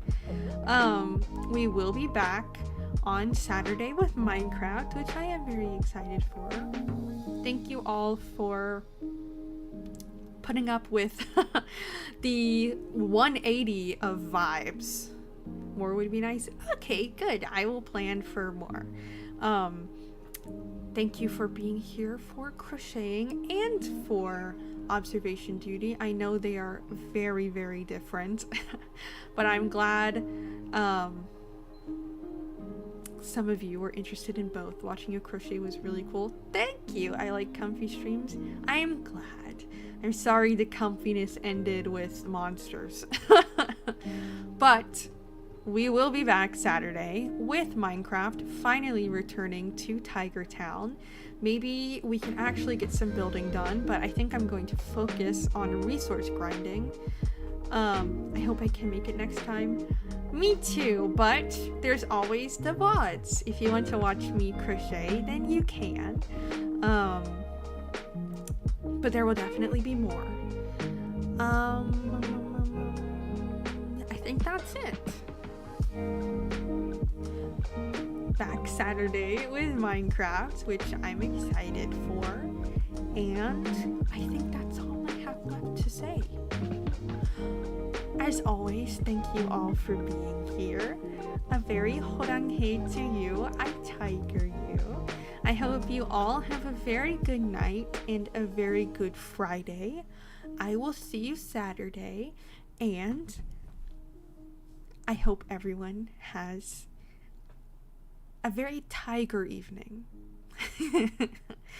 Bye bye. I will see you next time. Bye bye.